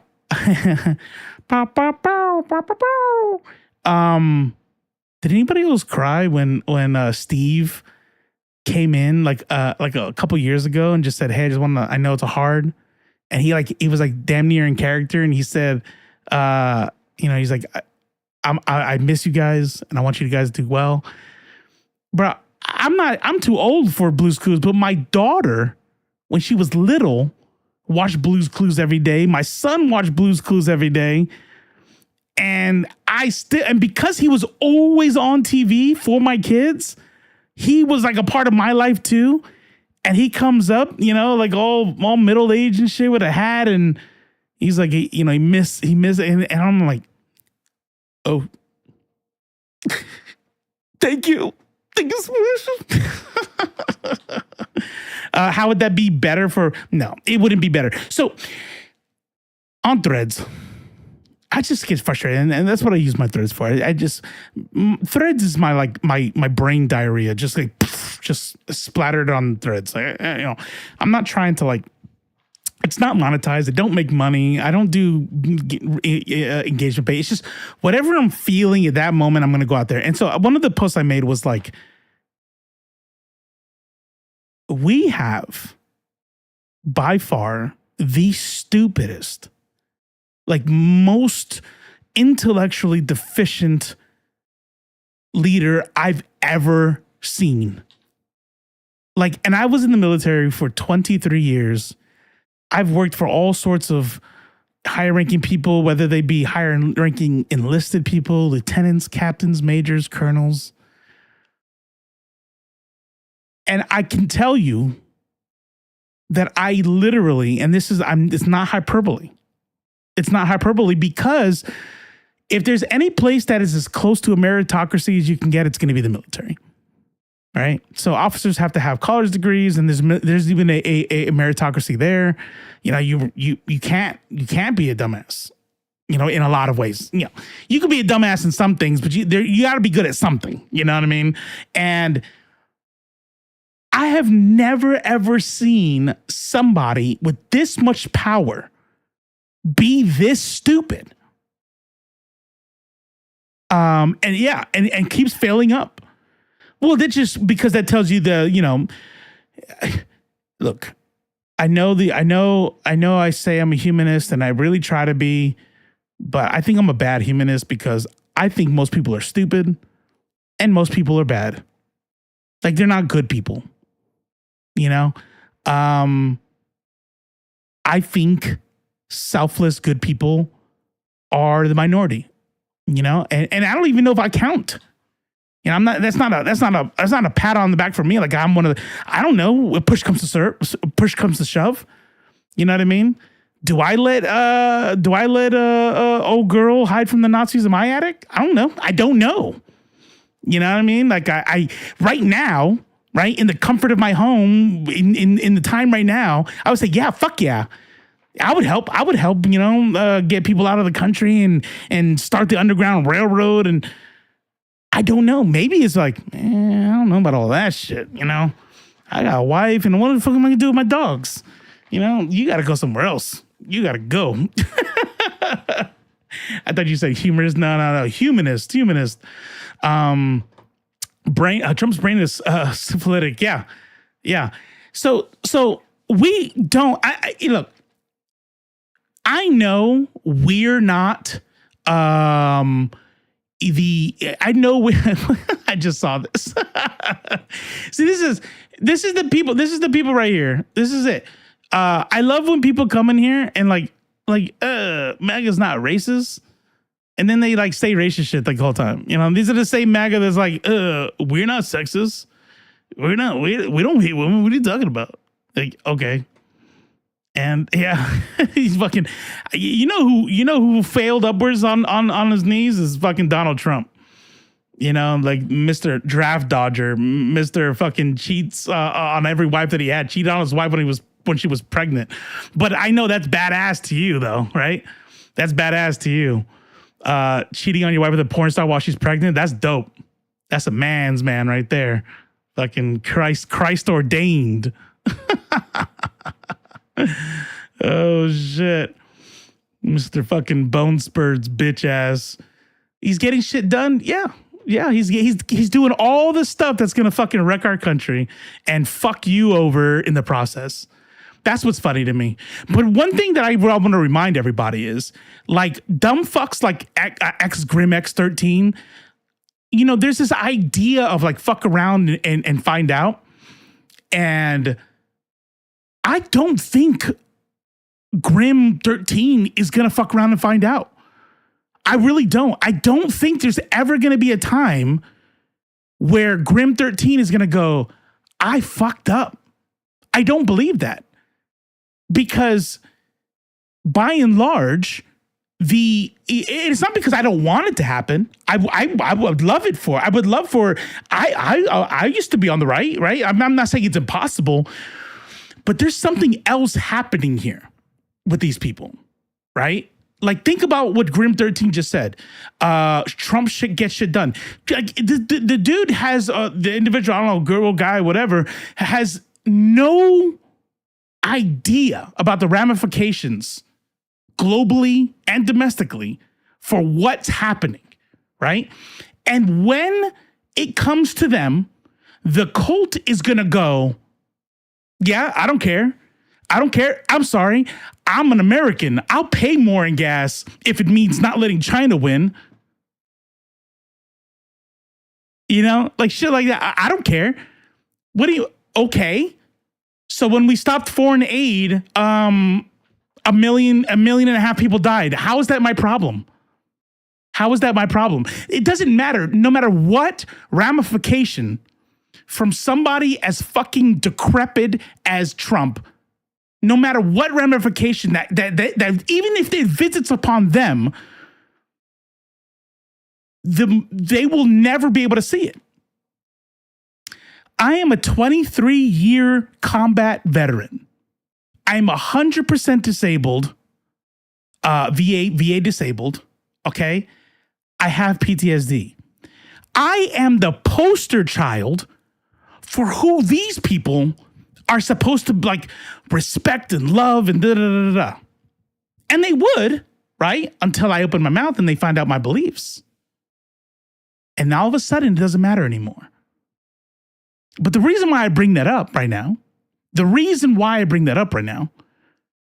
is because in Project 2025 and in the operational management, the OPM, Operational Personnel Management Office, the things that they have put forward, not only listed in Project 2025, But the items that they have brought to as an idea, I'm not saying that they're executing it, but these are the things that they did that Trump's administration wants to see. They're gonna cut VA benefits. Right now, I am privileged enough to be able to sit here and stream. I wake up when I want. You know what I'm saying? And I could work, I could not work, because I get retirement pay and my disability pay. Right? Currently, the way it works is that because of my injuries, like they're not going to take away from my retirement. Retirement is something different. Retirement I get for the time I served. My disability pay is for my disability, and these motherfuckers are going to cut it. They're gonna say if you make too much money, then you don't get your disability. What the fuck does my PTSD or my shattered back or my knees or all that shit that came from fucking rucking and up and down crawling over grape roads in Afghanistan, any of those injuries, what does that have to do with how much money I make? You owe me that. That was the contract. The difference between people like me and you is I want Americans of all backgrounds. No, you don't. You're lying. You're lying. You don't want that. You're either stupid or you're lying. You got to pick one of those. Because MAGA is not good for America. You know, that's not even the argument that I think actually that would be a harder argument to fight against. I'll be honest with you. I will legit. I'm not even kidding. If there was actual measurable improvements on, by the way, he's proving my point right now, because if what he's doing is he's hedging his bets. The difference between people like me and you is I want Americans of all backgrounds to succeed more than all else as far as our country's concerned. Listen to the language he's using. This is the cult talking. He's hedging his bets because if it comes down on him later, when cars become more expensive because steel and aluminum are fucking tariffed, when average everyday items at Walmart become more expensive, when groceries don't become cheaper, when gas becomes more expensive, when everything becomes unaffordable, Grim 13 and every other member of the cult has already let you know, don't care. As long as we're number one, I will sacrifice for my country. So wanting veterans with disabilities to get better and should be taken better care of. Bro, are you fucking stupid? You're dumb. You're dumb. Okay, well, I'm going to give you the benefit of the doubt. I'm going to say ignorant. Okay? Ignorant. We're going to say ignorant. So wanting veterans with disabilities to get better and should be taken better care of than random illegals is not American. I'm assuming there would be, it's a question, right? I need you to understand something. And everything that is going to come out of my mouth can be fact-checked because Google is free. Biden gave the largest raises to the active duty, far larger than anything that Trump did, every single year he was president. In this year, they received another large, and the largest of them were the junior enlisted. Biden strengthened the VA with regard to expediting people with lung issues from burn pits. Obama fixed the VA, right? There are conservative, if you talk to a conservative boomer, like older than me, right? Like give them like 10 years older than me, talk to a veteran with disabilities and ask them, when did VA, and every single one will tell you, if they're not lying, every single one will tell you, fuck Obama. I hated him. He did this, he did that. But you got to give it to him. At least he fixed the VA. but that's the only good thing he did. Every single time they say the same thing, but that's the only good thing he did, right? Because they hate him anyway, right? I do too, but not for the same reasons. They hate him because he's black. That's it. In Project 2025, which is a conservative think tank, that everything that has been put in Project 2025, every single executive order, every single campaign promise has been in line with Project 2025, but we're still supposed to pretend like he has no idea about it. Okay, so let's forget about Project 2025 and the fact that part of their ideas, right, for how to save money in the Department of Defense is to cut the F-35, right? Nah, just kidding. Weapon research and development. Nah. Subsidies to Boeing. Nope, not that either. Oh, I remember what it was. It's to cut VA pay so that you can no longer get retirement and disability concurrently.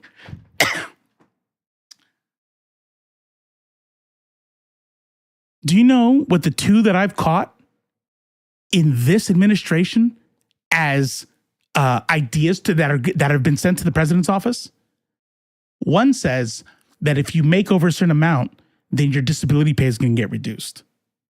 Another one says that when you turn 65 and you start getting Social Security, your disability is going to get reduced. Every single time. And the Republican, this is not a Trump thing. This has been happening since fucking God knows when. You know, as far as my memory, it goes back. I mean, I was born in 1980. That's when Reagan was president. So I'm not saying I remember what it was like to be under Reagan, but by the time I was not a fucking, I was an actual thinking brain, Ronald Reagan was not that far in the past, right? So like this idea that Republicans are for the working party, which is not true. It is not. It is absolutely not true. That it's better for the economy, not true. It's not true. These are all like factual points. Right? It's not about your feelings. It's not about like, oh, I'm happier when my fucking, when I feel like I'm the center, when we're white Christians are the center. And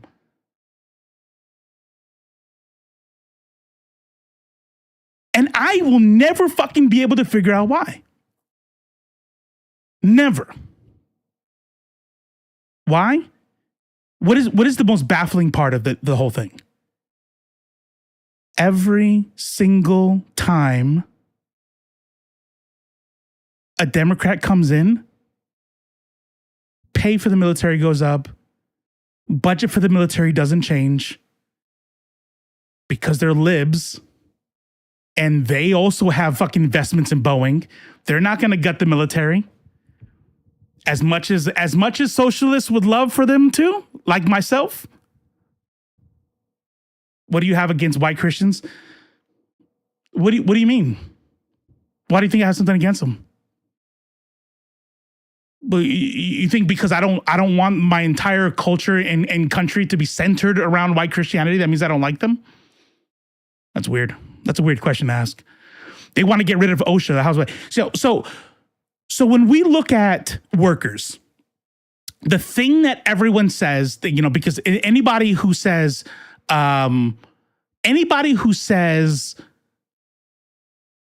that socialism is when there's a fucking dictator or something, probably is just ignorant of the fact that not all socialism is Stalin and Mao and shit like that, right?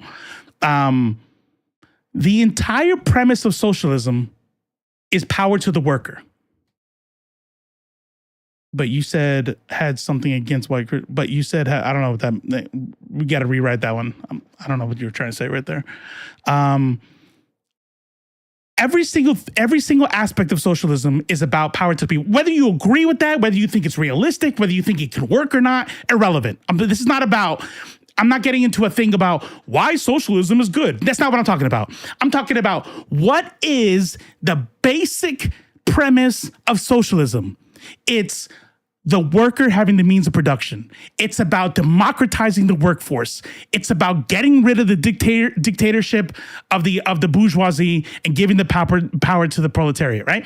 It is about the worker. When you look at American history, right? When you look at American history and you look at the miners of the Appalachians, socialism is what drove the unions. Socialism brought you public education. Socialism brought you schools and fire departments, and this is a publicly owned goods provided to you. And somehow, the party that values corporations over people, and the way they spin it the way they sell it to y'all is that when you treat corporations good, they don't move away, and it makes jobs for people, and blah, blah, blah, blah, blah, blah, blah. Right. Because that poor motherfucker with a giant Trump flag sitting in a dilapidated trailer in the fucking corner of the fucking of a fucking landfill is really, really concerned about the Dow right now. Is really fucking concerned about the Dow. Like, well, the fucking Dow's up 3 points. Oh, they got Trump. You know, now my portfolios are doing so well. Like, shut the fuck up. You're stupid. You're dumb. The fucking the tax cuts that corporations get do not trickle down to the poor person. Socialism redistributes profits to the people and democratizes the workforce.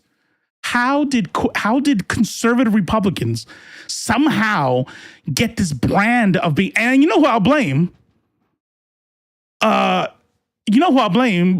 Commies just is another ideology under socialists. See how you continue to like show how stupid you are. Like, don't type, just listen. Just listen. If you're a communist, you're a type of socialist. Okay, socialist is an umbrella term. Fuck. Okay, let me calm down. Let me get a drink. Hold on. Nazi light, yeah. Yeah, shit. Maybe fucking Nazi full. Shit, who knows? Here, let's see. Hey, Grim, what do you think about what'd you think about Elon Musk sending his heart out to people? What'd you think about that? People are reacting? All right. I'm done. No, you're triggering me with your dumbness. You're triggering me with your intellectual fucking brainworms. Your intellectual deficiency. You don't know that the Republican Party has been horrible for the working party and the middle class. You don't know that the Republican Party has been nothing. And by the way, I'm not a Democrat. I was about to answer my fucking question. When I said, how did Republicans get to brand themselves as the party of the blue collar worker, when every single policy that they run on is to benefit the corporation? And I'll tell you why. It's because Democrats, like you, Grim, are also dumb fucks. That's what Democrats are fucking stupid, and somehow try to like oftentimes run alongside Republicans to show that we're not crazy, we're like you, and then they lose fucking elections because elite liberals, when they start talking about coastal elites, we make fun of conservatives whenever they start talking about coastal elites. But guess what? The fucking rural conservatives, the Republican Party that talk shit about coastal elites, they're right. They're correct. And instead of changing that, right? But instead of changing that, we run and do campaigns like Hillary Clinton where we make fun of fucking hurting mining towns and say, well, figure it out. Go learn something new, and then wonder why you fucking lose. That's why. The Democrats are fucking idiots, and they're also fucking racist as fuck, and they also only give a fuck about their. Look at Mr. fucking who's that fucking old lady? I'm a brain farter right now. Is fuck. in California, fucking insider polls, insider trading fucking lady. I don't know. Somebody throw a name in there. I'm brain farting right now. My Adderall's fucking ringing off. Pelosi, thank you. Pelosi's over there. You think Pelosi is a fucking socialist? Do you think Pelosi misses shooting down any effort to curb congressional stock trading? You think she's a socialist? No. Get the fuck out of here. Get the fuck out of here. I think Canada would be much better off being the 51st state. Okay, wow. I was like, I had to read this shit. I forgot what we were talking about. Okay. Trump says he's serious about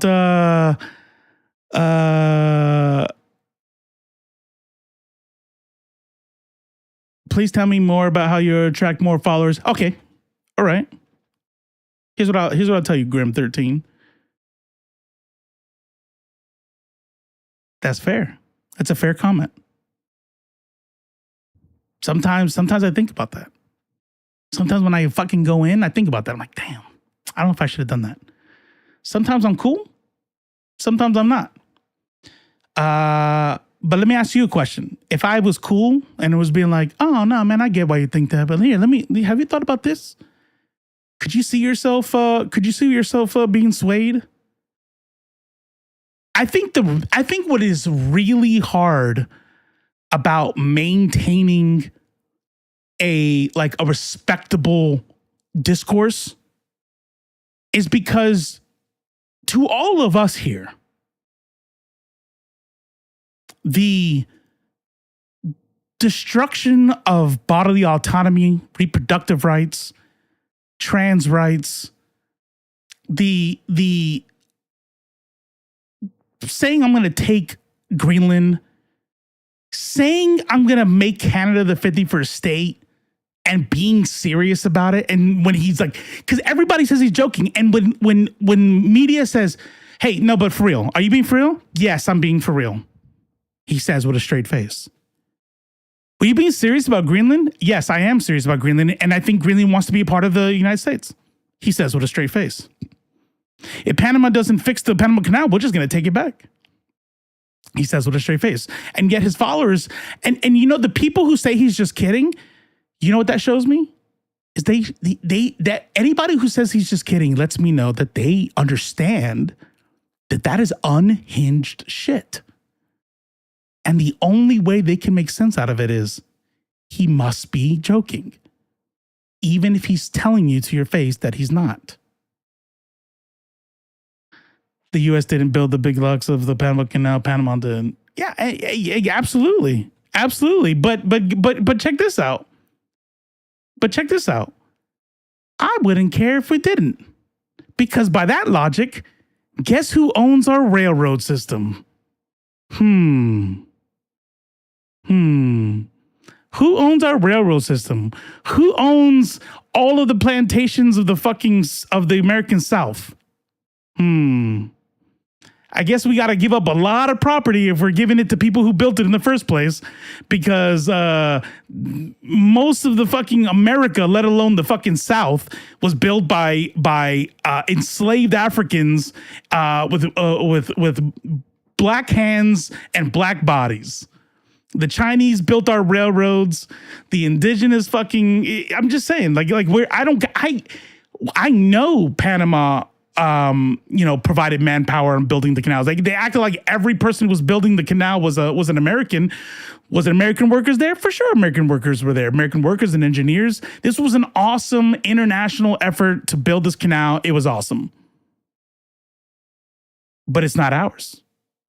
It's a sovereign country. It's its own country. And other people helping us build something doesn't give them rights to our sovereign land. And as an American, you think you would understand that. Yeah, that's it. Every building in Washington, D.C., all goes to the descendants of enslaved Africans. The the larger expanded locks that were built after 1999 were not part of the original Panama Canal. There you go. There you go. You know what would be dope? See, this is some petty shit I would do.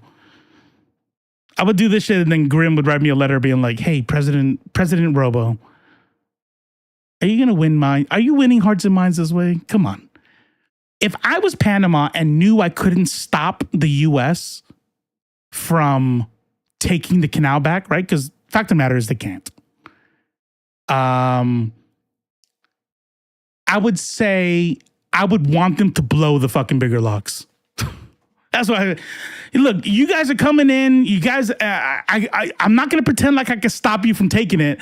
But guess what the fuck I'm going to do? Over fucking detonating all these fucking shit that we built. Have fun with that shit. How much of America belongs to the French for their help during the Civil War? How much of America belongs to Mexico? Oh, shit. Oh, fuck me, man. All right, so I'd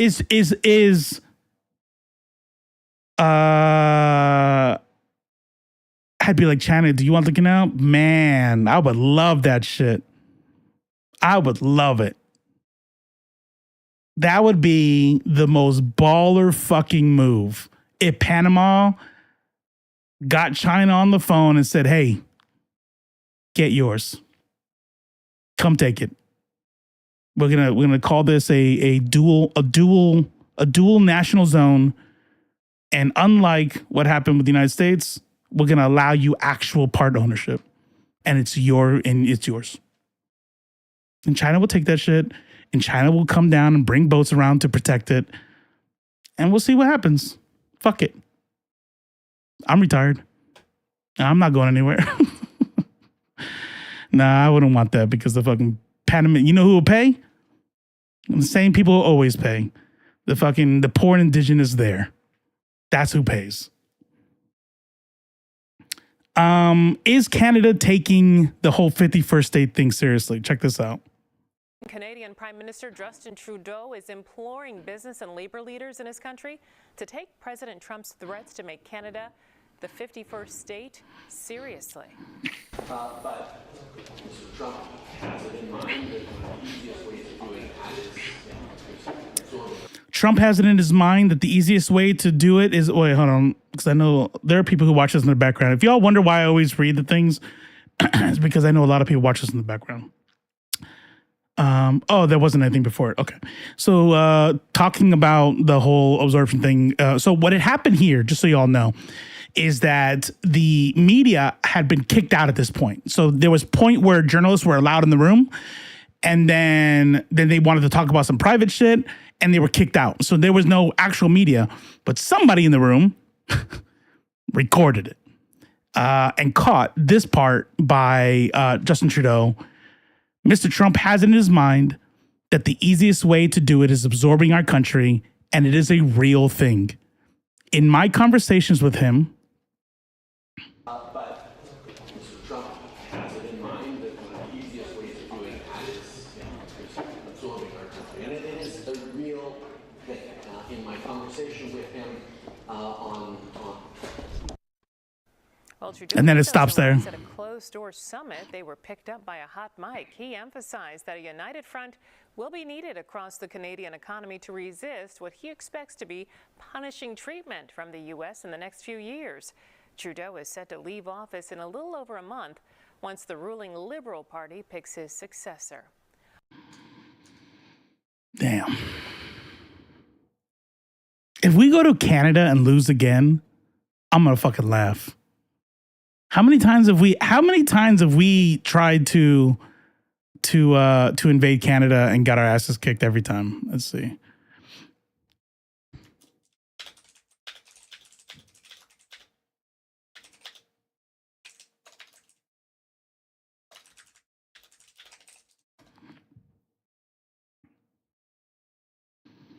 The U.S. has attempted to invade Canada multiple times and failed on several occasions. They tried in the American Revolutionary War, the invasion of Quebec, the War of 1812, the invasion of Upper Canada, Battle of Queenston Heights, multiple failed raids between 1813 and 1814. every time we lost. Oh, shit. Ugh. They act like you know what's funny about these people? Like, this is what American exceptionalism does. This is what the American education system does. You know, all those country good old boys that be like, well, you know, good luck trying to take us, or do you see our guns? Do you not? Yeah, good old boys down here ain't just gonna let you roll in here. Try that in a small town. Do you think there are no country good old boys in Canada? No more fucking idiots. You possibly uninformed person that I hope becomes on the left one day. Do you not think that there are hunters up there and patriotic Canadians that are willing to fight in their own woods, who know their land better than you and will keep you out? You silly, silly person. Isn't Canada a part of NATO? So let's be real for a second.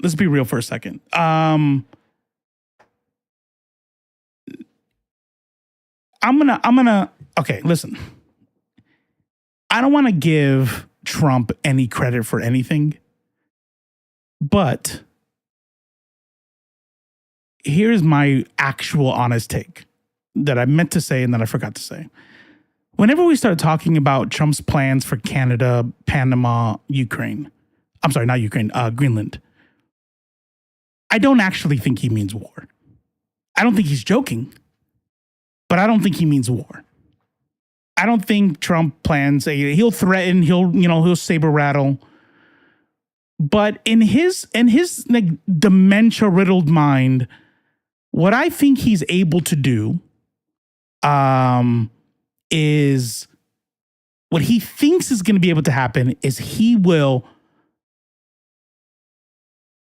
turn the economic screws on them and then say, come to us. In the way that we took Hawaii, where we parked warships out.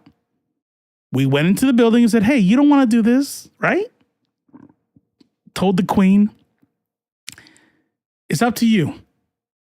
But what are you going to do here? Come on. Come on. And the Queen signs.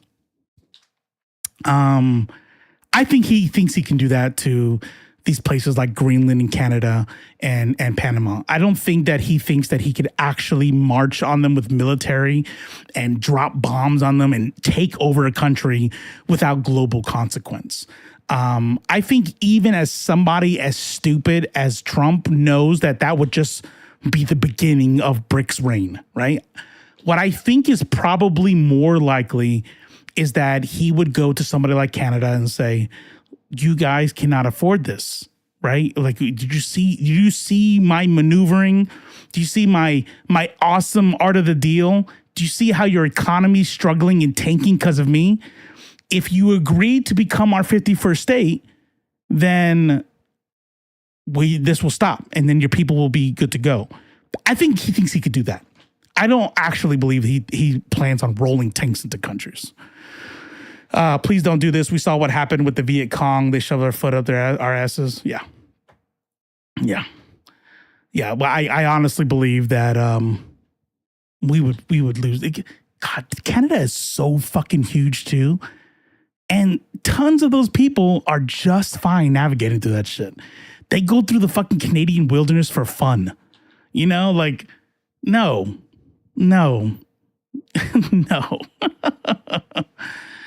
Oh, shit. Okay. Oh, shit. We made it.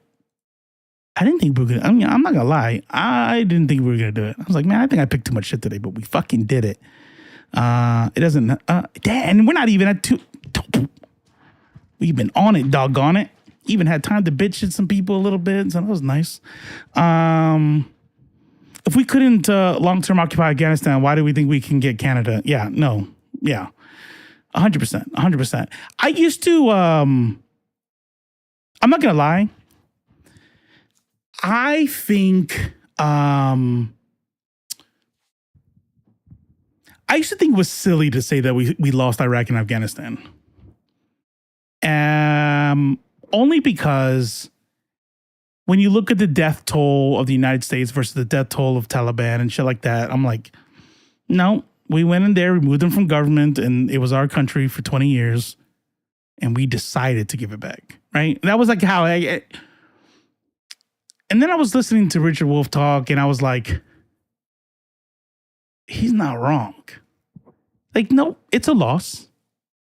You went in there to remove a party that has it right now. I'm like, damn, you're right. You're right. I will say, I don't think that argument holds up for Iraq, though. He would say that we lost Iraq too. I don't think so. I think the real losers of Iraq are the Iraqi people. For real, you know? But Saddam's fucking army and government is demolished, and we left it a fucking shithole like we do. And now they have to rebuild. But I would say that's a war we lost, you know, much to the chagrin of that's a war we won much to the detriment of the Iraqi people. Iraq was a tie? All right, bet. Okay, tie. But Afghanistan, it's not even like a new government that becomes anti-American. It's literally the same people. Like, we went in there, fought the Taliban, pushed them into Pakistan, fought them for 21 years, and then left and said, all right, you can have it. No, fuck it. This whole government building, we didn't do it. So we lost. We lost that. We lost Vietnam. Yeah. Everyone thinks they're a warrior and badass until it's actually time to be a badass. We saw that with Uvalde perfectly. We say that a lot. There's a saying, everybody wants to be a gangster until it's time to be a gangster. Until it's time to do gangster shit. In my career field, we used to say shit like that. We always like meet people that were like, yeah, I was gonna do that. I was gonna be Tech P. Like, everybody wants to be Tech P until you're in the schoolhouse, and then all of a sudden you don't want to be Tech P anymore. But God, I wish I hadn't done it. Like, where would I be? Like, where would I be right now? I don't know if I'd be 100% disabled though. So, well, I'm about to lose that anyway. So who cares? All right, here's the last topic, and then I think we're gonna do brain rot. Yeah. Speaker Johnson. Now, this one's gonna be a little bit weird because as I first read it, what I'm about to talk about seemed to be it would seem to be that it would be like a waste of time. Like many of these executive orders, it's like, oh, cool, you signed an executive order to harm less than 1% of student athletes. So now trans kids can't play with their identified gender. Awesome. I'm so glad you're fixing the nation now, I guess. Whatever, right? So it's irritating, it's hateful, but it's also like, what are you doing? I felt the same way about this, but other people are reading into it and they have much bigger, and we'll go into it. We'll have much bigger worries. Speaker Johnson pushes ahead on funding bill with proof of citizenship mandate despite dim prospects. House Speaker Mike Johnson vowed Tuesday to press ahead with requiring proof of citizenship. That's the bill we're going to be talking about. To require proof of citizenship for new voters as part of a bill to avoid a partial government shutdown in 3 weeks, though the measure appeared likely to be voted down. Democrats overwhelmingly opposed the measure. Enough Republicans were also coming out against the bill, though for different reasons, that its prospects of passing the House appeared dim. Even if it does pass the House on Wednesday, the bill would go nowhere in the Senate. Johnson said the issue of election security is too critical to ignore, even though all the fucking information comes out that says voter fraud is not a thing. And when it does happen, it's very minimal. And it's actually hilarious at how much voter fraud happens for the Republican Party. And of course, Fox News and all them dumb fucks don't talk about that. It's also clear the Republicans see value in making House Democrats take another vote on the issue. The House approved the bill with the proof of citizenship back in July. If you have a few thousand illegals participate in the election in the wrong place, which doesn't happen, and there's never been any proof of that, you can change the makeup of Congress and you can affect the presidential election. Yeah, you're right. And if I shat gold, I'd be a wealthy person, if only. The first test for the stopgap spending bill came Tuesday with a 209 to 206 vote that kept it moving ahead, but some Republicans who have said they will oppose the bill on final passage allowed it to proceed.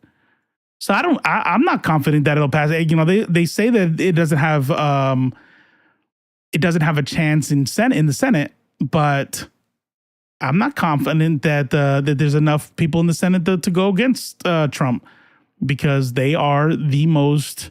If there's anybody more spineless than a Democrat right now, it's a Trumper congressperson that gives these anonymous like statements about how they're worried and how they didn't want to do this, but they knew if they went against them, they wouldn't get reelected and they want to keep their seat. Though they're way more spineless than anybody in the Democratic Party to me. Now, again, like I said before, at first I said, well, we know that illegals aren't voting, and we know that voter fraud is extremely rare. This is just more ways to tap into that bigotry and xenophobia that is so rampant within the Republican Party. And they go, yeah, there's all these illegals voting. There's so many. Fuck them. That's probably why Biden lost, right? Isn't that why Biden won? I mean, Biden won by cheating and got millions and millions of undocumented immigrants to vote for him, apparently. So at first I'm like, okay, this is another do nothing bill that's just going to make it harder for other people to vote, especially poor and black people.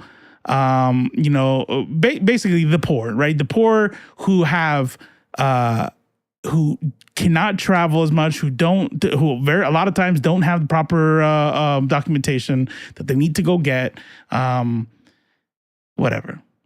But some people think it's a little bit more insidious than that. And here's this for y'all. Coming after women's suffrage, women's right to vote. You heard me. There is a bill that has already passed the House of Representatives called the SAVE Act, that within it, if there's never been any proof of citizens voting, why are there specific states so hardlined against not requiring citizen ID? Here, I'm going to do you a favor. We're not going to call you names. I'm going to legit do you a favor here. Goddamn, my brain does this thing. What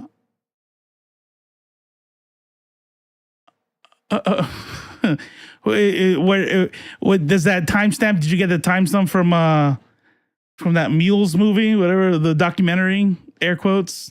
That was a mockumentary.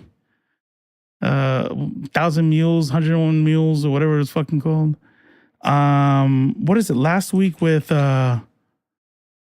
what the fuck's his name? Oh, John Oliver. Yeah. Voter ID.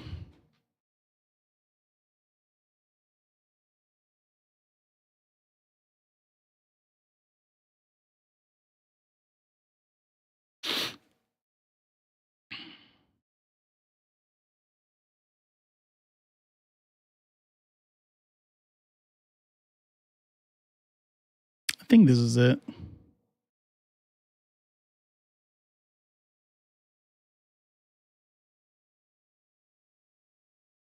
Here, I don't want to put the wrong one. No, watch it live because I requested it off at the time. So you yourself was watching it from 2 to 3 Central Time and said, "What? There it is. Now I know it's faked."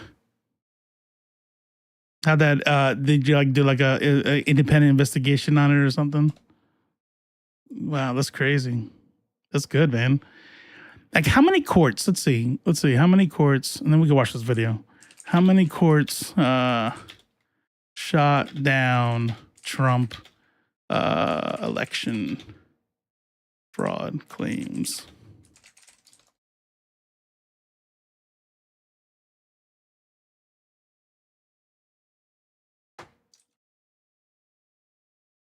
At least 60 plus.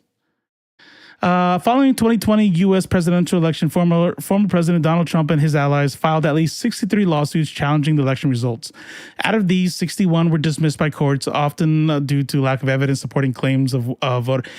You know what sucks, Grim, is that they didn't have you to go, but did you watch from 2 to 3 a.m. Central Standard Time? Because if you had, every one of these lawsuits would have won, I bet.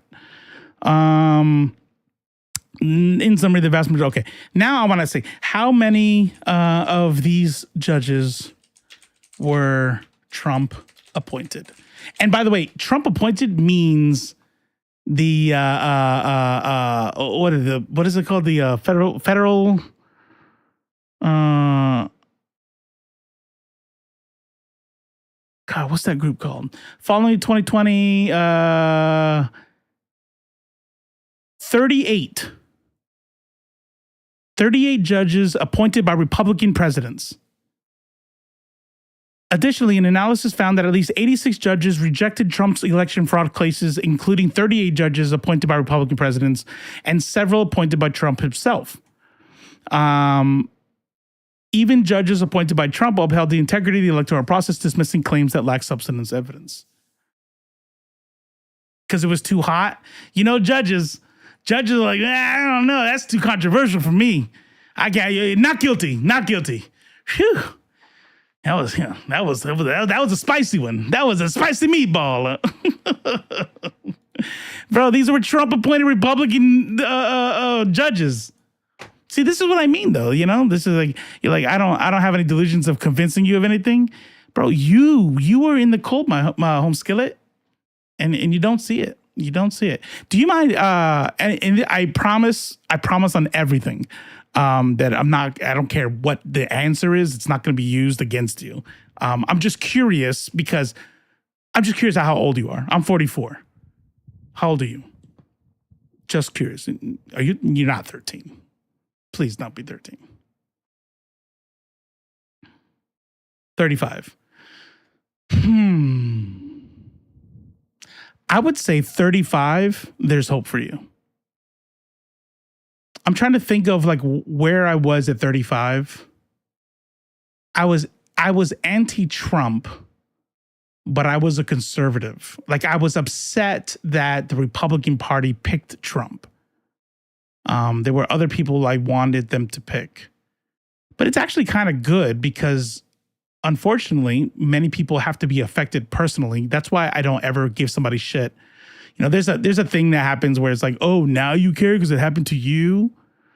And it's like, I was pro Cruz. Ugh. That's wild. I probably was. I don't know. 2016, no. I was already, I don't know. I didn't have an opinion on Cruz. I don't think I had an opinion. I hadn't formed an opinion on it. So I can't say I was against him. I know I hated Trump. But I don't give people, there's a lot of people that give people shit for going like, like, oh, so now that it affects you, you care now? And I'm like, why would you do that? Why would you do that? Why would you shit on somebody who a life event has opened their eyes to something? Capitalize on that. Take advantage of that. You know, jump on the moment of clarity for that person and feed that realization that they're having.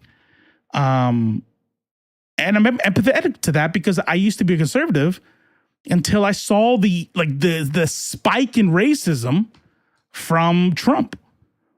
And that was the crack I needed, right? It wasn't just that, and now I'm anti-Trump, and now I'm a socialist. No, that was just like the start, right? That was like the little chip in the thing, you know? And then the movies started doing like and it started spidering out more and more and more, and then it just fucking explodes. Like, that was me. That chip, that because I was able, as a conservative, like you are now, I was able to I don't give anybody shit. No, I said I won't give you shit for your age. I was trying to encourage you to give me your age. I was letting you know that I was going to be like, that's why, because you're a fucking boomer or you're a fucking little kid that doesn't know shit. No, I was letting you know that's not what I was planning to do. But yeah, of course I give people shit. This is my show. I give people shit sometimes. Anyways,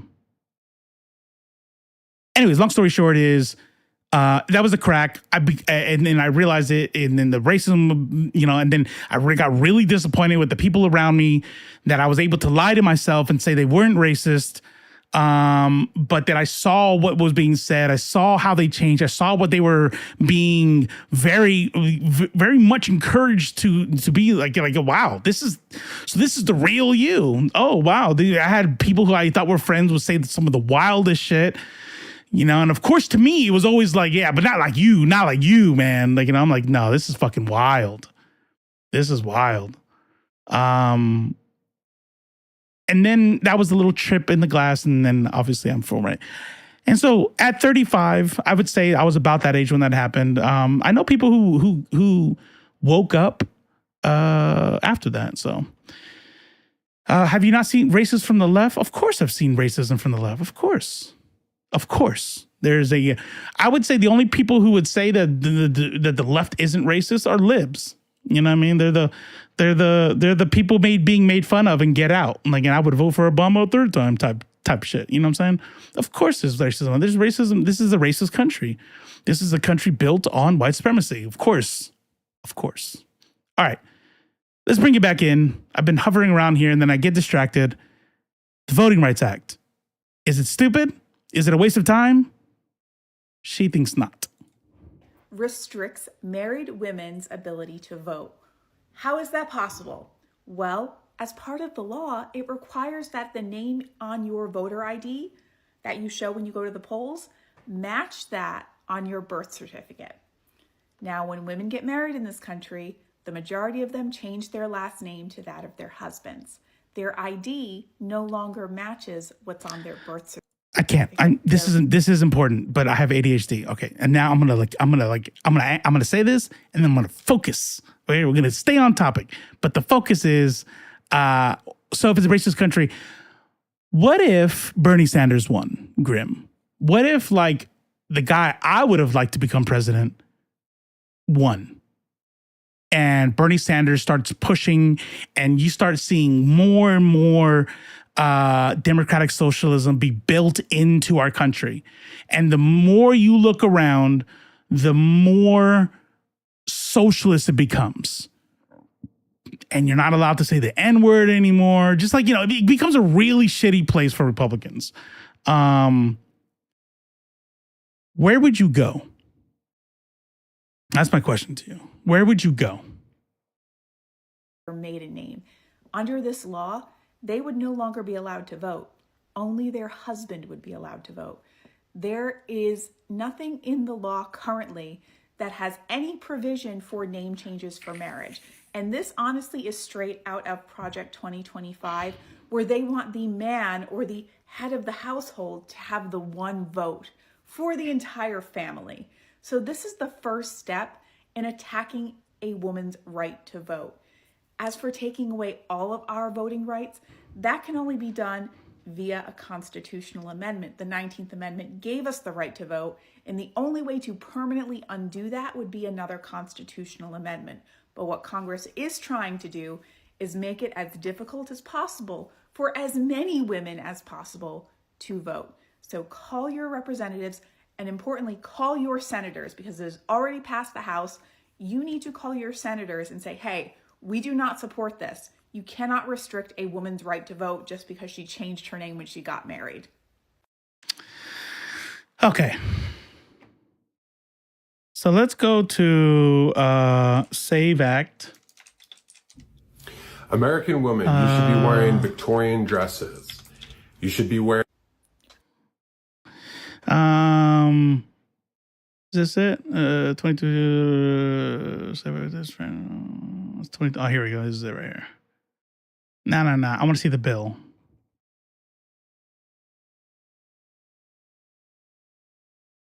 Oh, I'm I'm over here clicking inside OBS. I'm like, why can't I type? Save Act, HR, bill. What is this, though? Is there like more than one Save Act? I don't care. It's old anyway. Tell Congress to reject save. Okay, here we go. HR 22.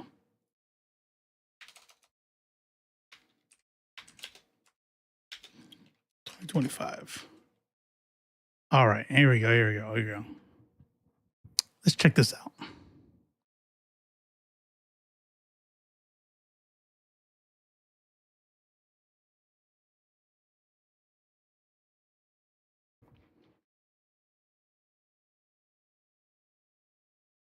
All right, here's all the peoples, all the great people.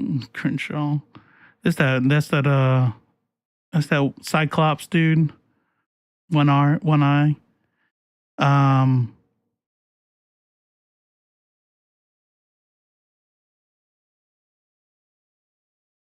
Definition of documentary proof. Okay. To amend the National Voter Registration Act of 1993 to require proof of United States citizenship to register an individual to vote in elections for federal office and for other purposes. Okay, so amend to what? Ensuring only citizens are registered to vote in elections for federal office. Definition of documentary proof. Adding the end of the following. Adding at the end the following. Documentary proof of United States citizenship as used in this act. The term documentary proof of citizens United States citizenship means with respect to an applicant for voter registration, any of the following, not all of the following, any of the following. A form of identification issued consistent with the requirements of the Real ID Act of 2005, a valid United States passport, the applicant's official United States military identification card, a valid government-issued photo identification issued by a federal, state, or tribal government showing the applicant's place of birth was in the United States. So this right here, so there are states that allow their undocumented migrants to have driver's licenses. And obviously that places that, their ID wouldn't be allowed to be used. A valid government issued photo identification by a federal, state, yada, yada, yada. Okay, so a valid government issued, this might be what they're looking at. A valid government issued photo identification card issued by a federal, state, or tribal government other than the identification, identification described in paragraphs 1 through 4, but only if presented together with more of the following. Okay, so check this out. This is where it all comes in. These things here, right? So a Real ID Act of 2005. So like, for instance, Washington State has a Real ID compliant ID card. That's all you would need. A valid United States passport. That's all you would need. A military ID card. That's all you would need. A valid government photo ID from the federal, state, or tribal government that shows your place of birth as the United States. That's all you would need.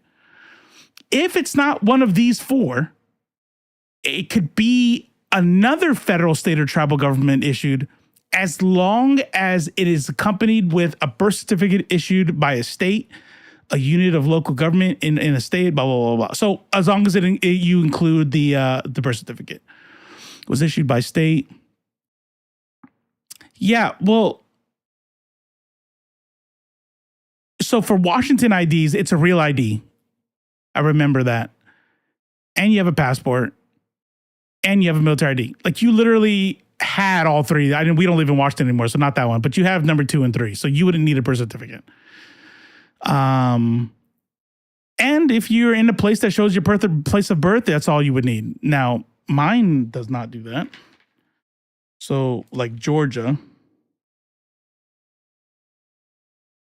Does anybody in chat have a driver's license or something that shows where they were born?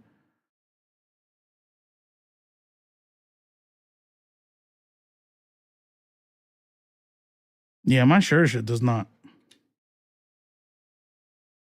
That's my blood type, says when I'm allowed to drive. No endorsements, no restrictions. Yeah. Real ID is a brand of IDs. No, it's called like Real ID compliant. States with Real ID compliant driver's licenses.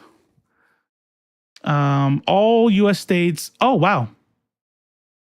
So last time I was reading about Real ID, it was getting phased in.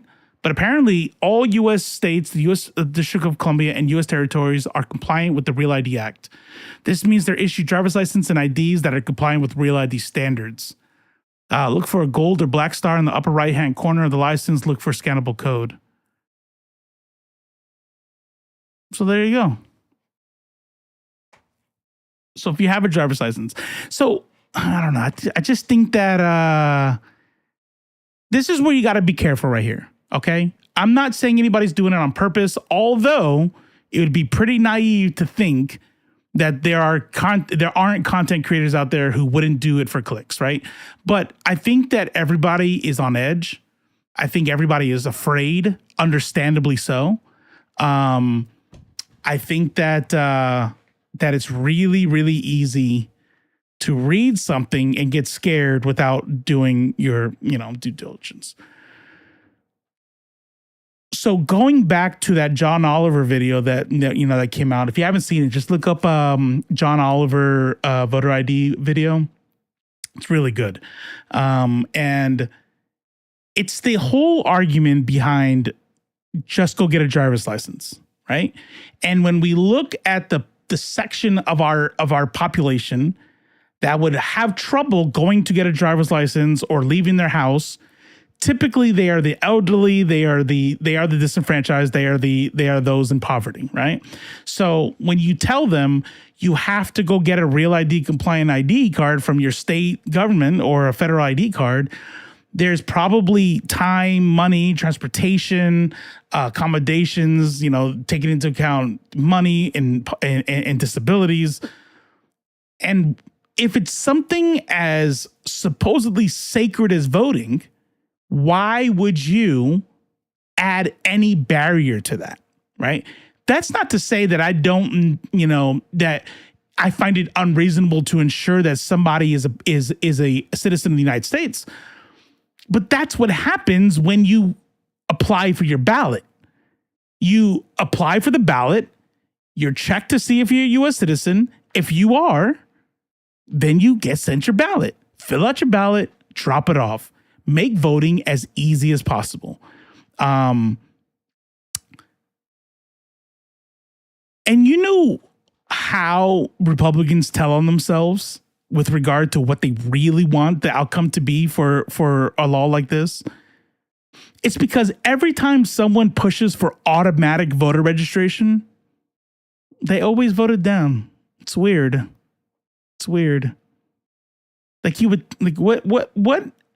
Why would you fight so hard to make sure everybody has a state ID when study after study comes out that says, hey, this group of people is going to be disproportionately disenfranchised from voting if you do that?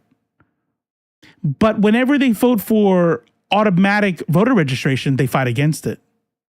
Isn't that interesting?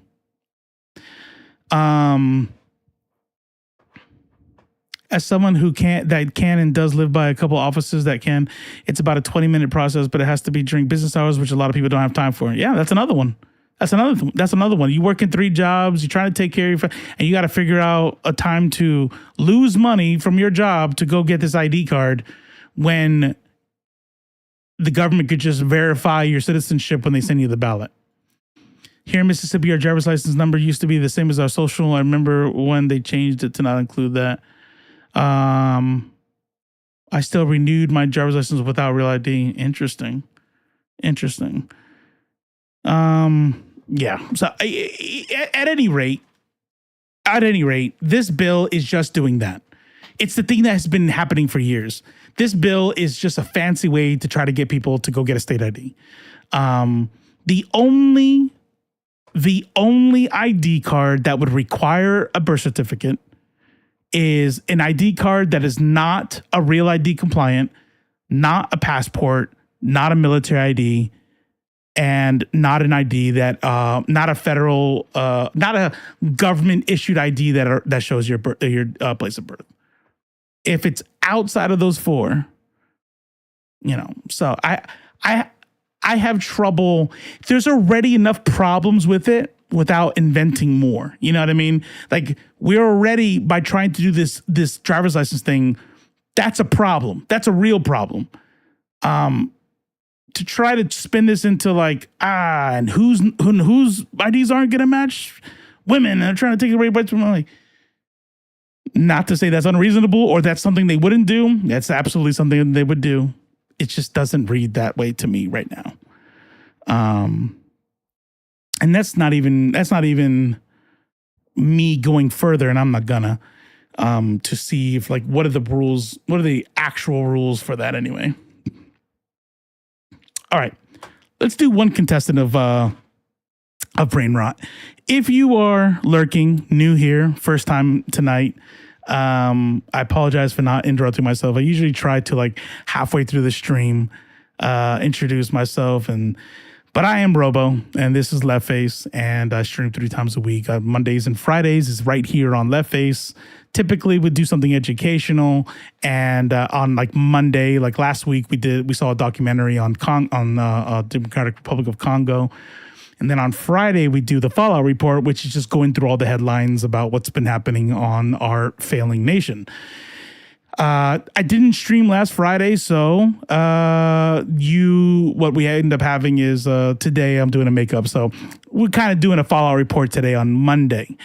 And then what we do is we do a little thing called Brain Rot, where we talk about the nation being on fire for so long, and it is taxing, it is emotional.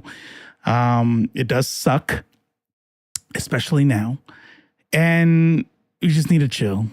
We need a palate cleanse for the old brain. And so we do a little brain rot.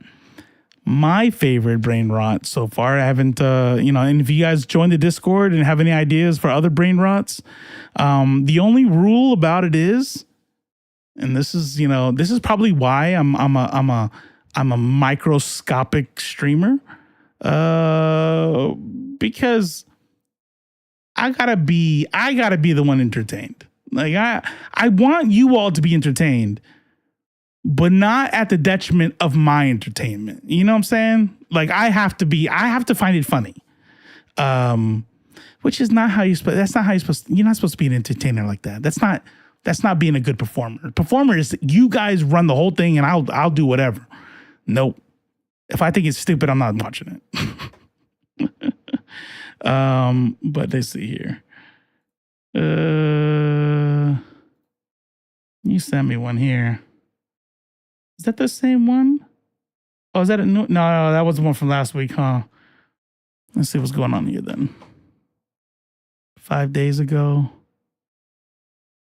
Yeah, I think this is one right here. So what's happening on Friday this week then?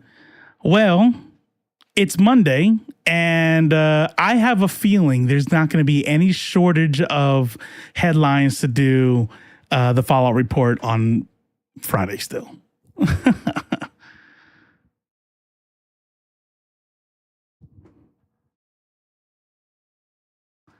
All right, let's do this.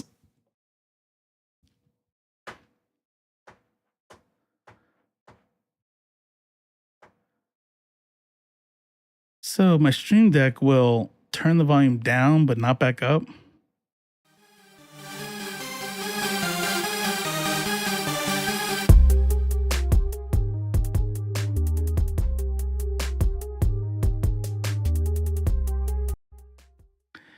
I haven't made a channel points thing yet. And actually, I'm not even sure how that would work for the YouTuber side.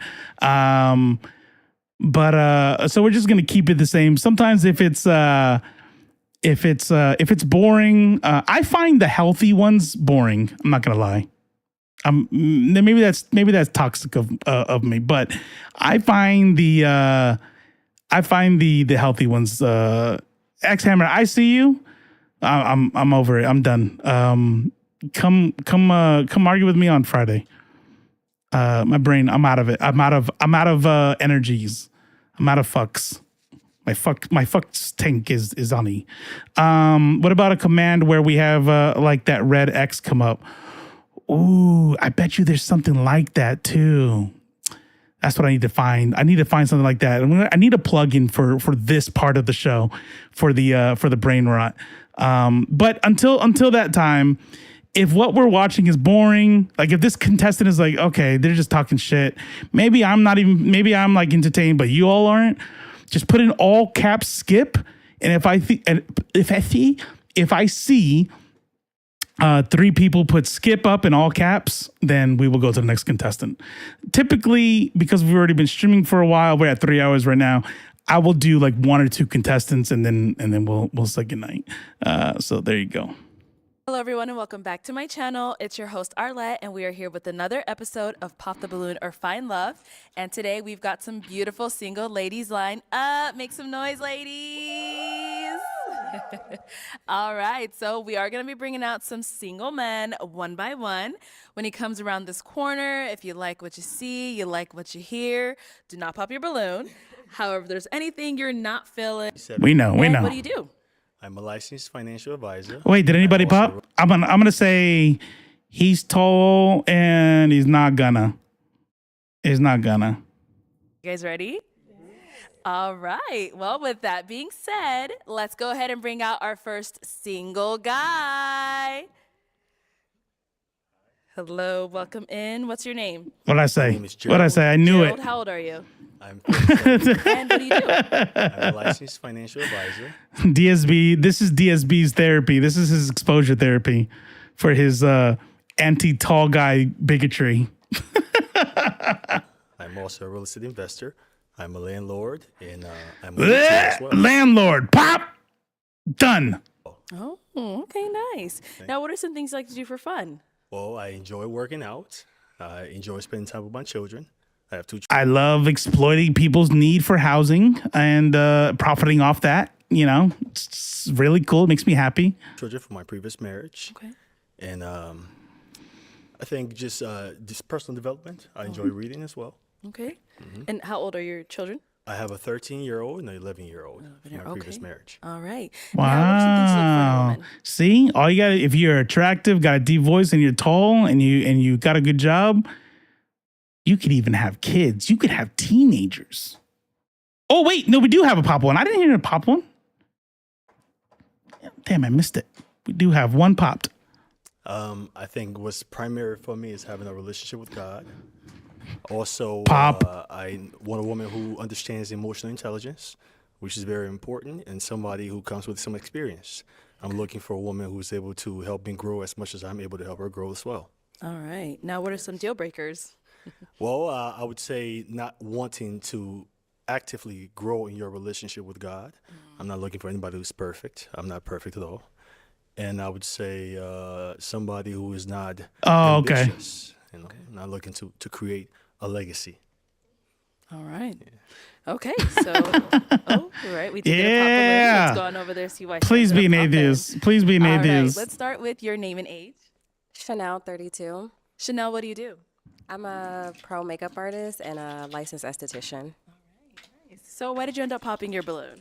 I just think that the chemistry for me, and also I have a daughter and you already have 2 kids, so I think that kind of was a little bit of a concern for me.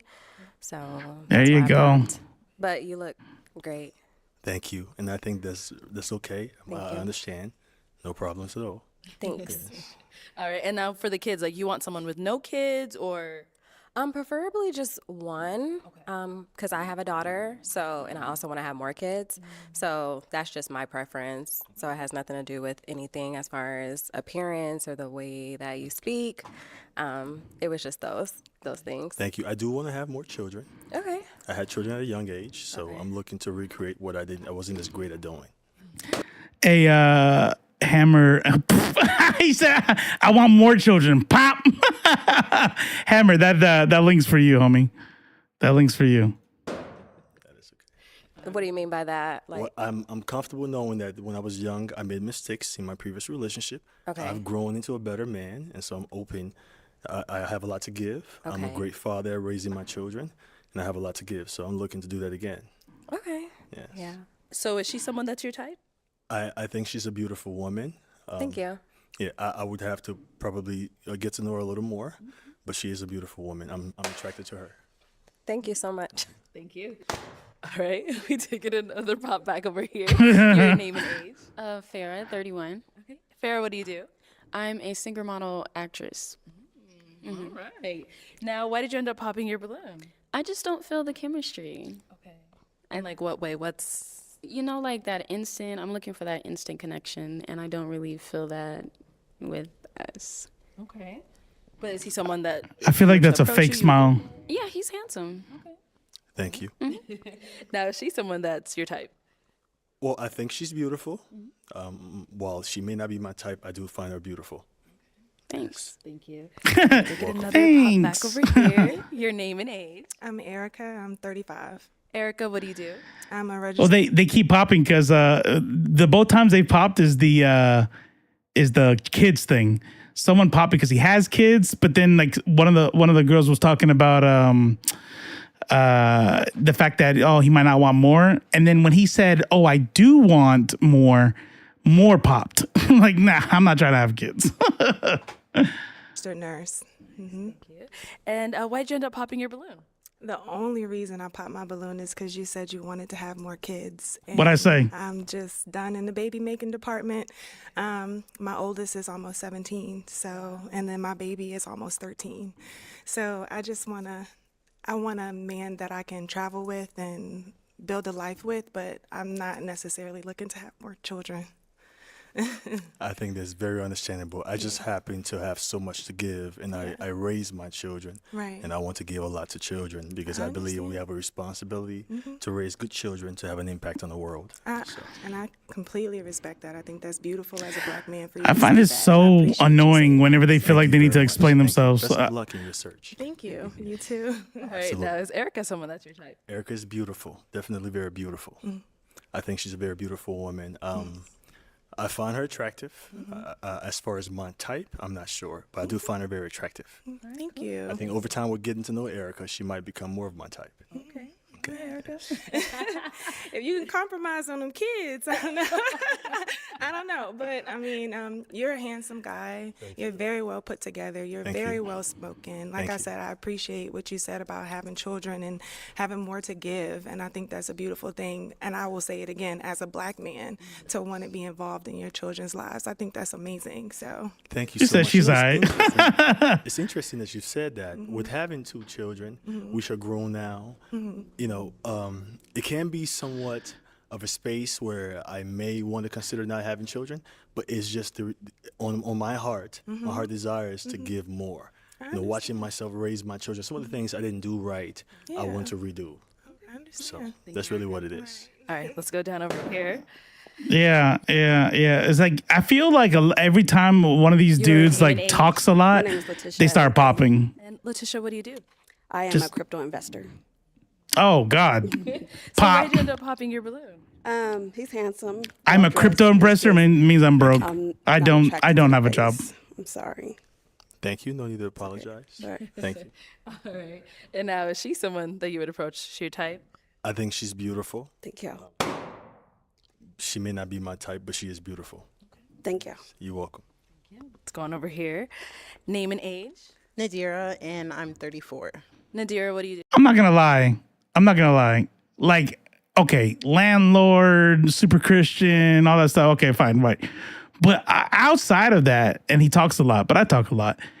He's a good-looking dude, tall, dressed well, makes good money. This is very surprising. I'm a client research analyst for a well-known health insurance company. Okay. Yeah, a content creator and also a certified personal trainer. And why did you end up popping your balloon? Honestly, I think it was, you seemed a little unsure with the follow-up with saying that, like, you wanted children. I thought I heard you say you could possibly be in a space where maybe you wouldn't want more, and I definitely want more children. So I think you misunderstood me. And what I meant is sometimes with having grown children, like my children are 13 and 11, there's a probability that I consider the aspect that my life is free without children. However, I have a lot to give, and that urge is on my heart. So it puts me in a difficult space, but it's clear that I want more children. Okay, understandable. Thank you. Okay. You good? Yeah. Okay. All right. Now, is she someone that's your type? I think she's very beautiful. However, she is not my type. Okay. So what makes her not really your type? Well, who said it earlier? That green catsuit. That's the one. I don't find her as attractive as I would other women. Okay. Cool. Thank you. All right. Your name and age? Kalia, 28. And Kalia, what do you do? I'm a braider and loctician. And why did you end up popping your balloon? I think everything you have going on is great. I'm open to more kids as well. I'm a mom of a 4-year-old. I thought she was gonna say I'm a 4. Where we might be in like 2 different places in life, maybe. And so that would affect bonding and like things we have in common and things that we enjoy, things of that nature. Can I skip this?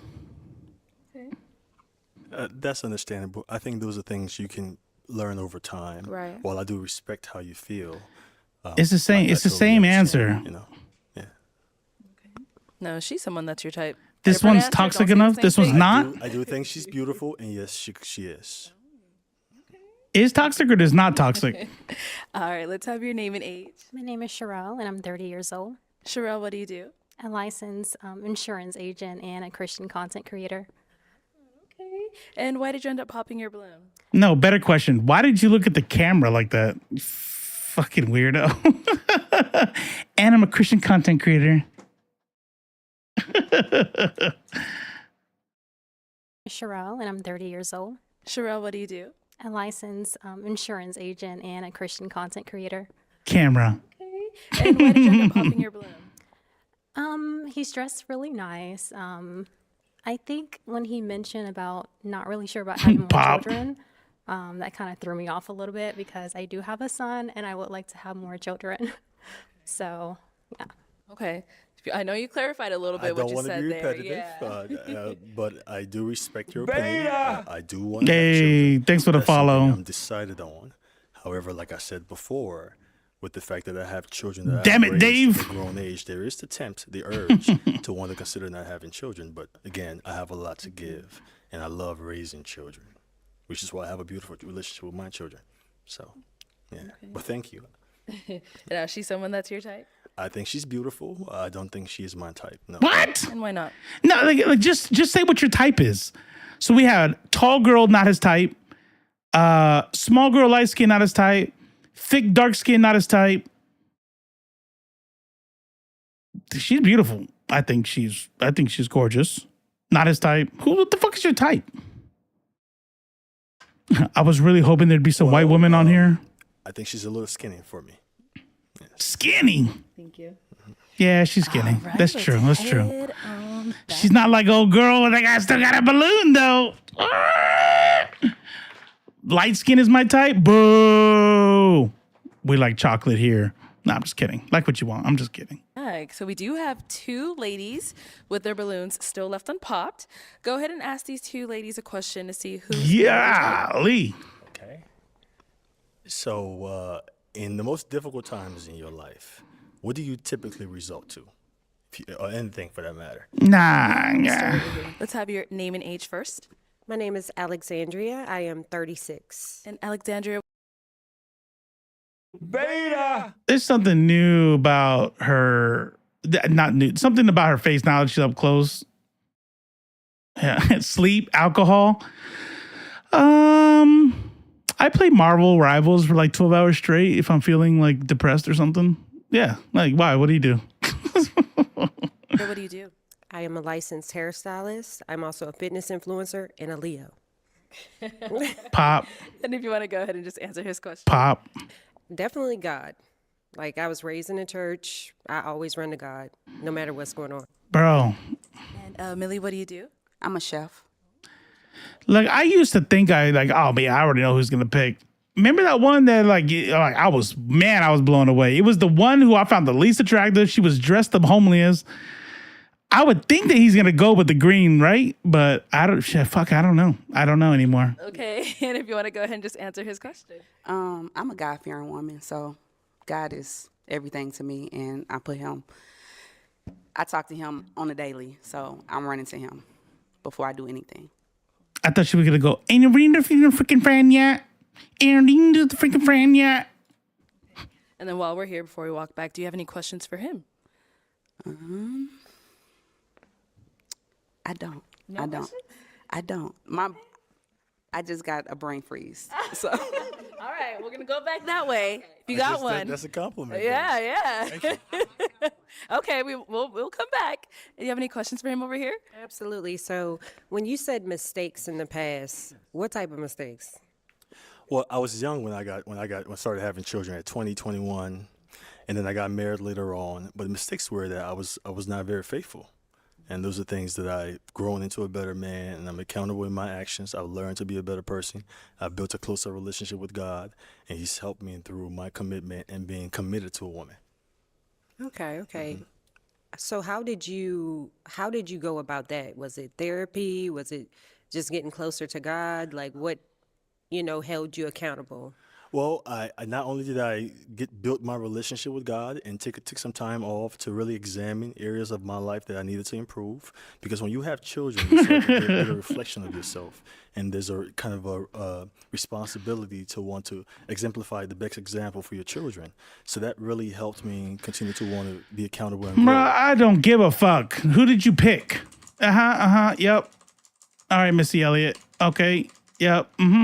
Okay. Yeah. What'd I say? I should have known it. Of course. I ain't mad at him. All right. Let's go. All right. So they haven't walked there yet. Everybody got their balloon? Got it. Hello, welcome in. What's your name? Okay.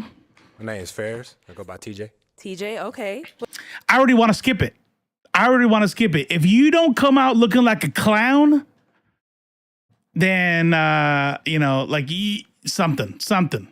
I want somebody to come out and 6 balloons pop right away, and then they get mad. What do you do?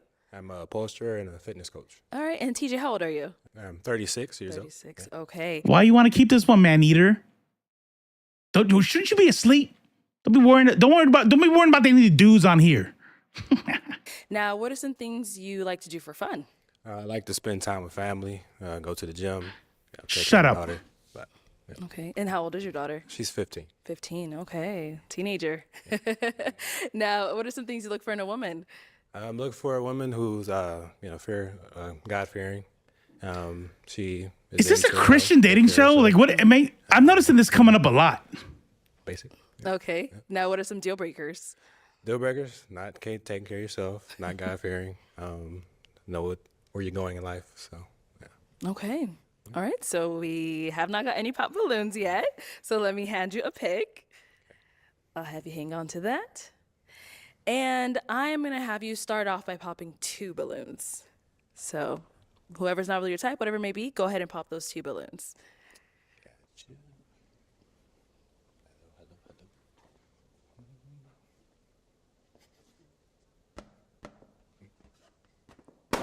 Okay, and then one more.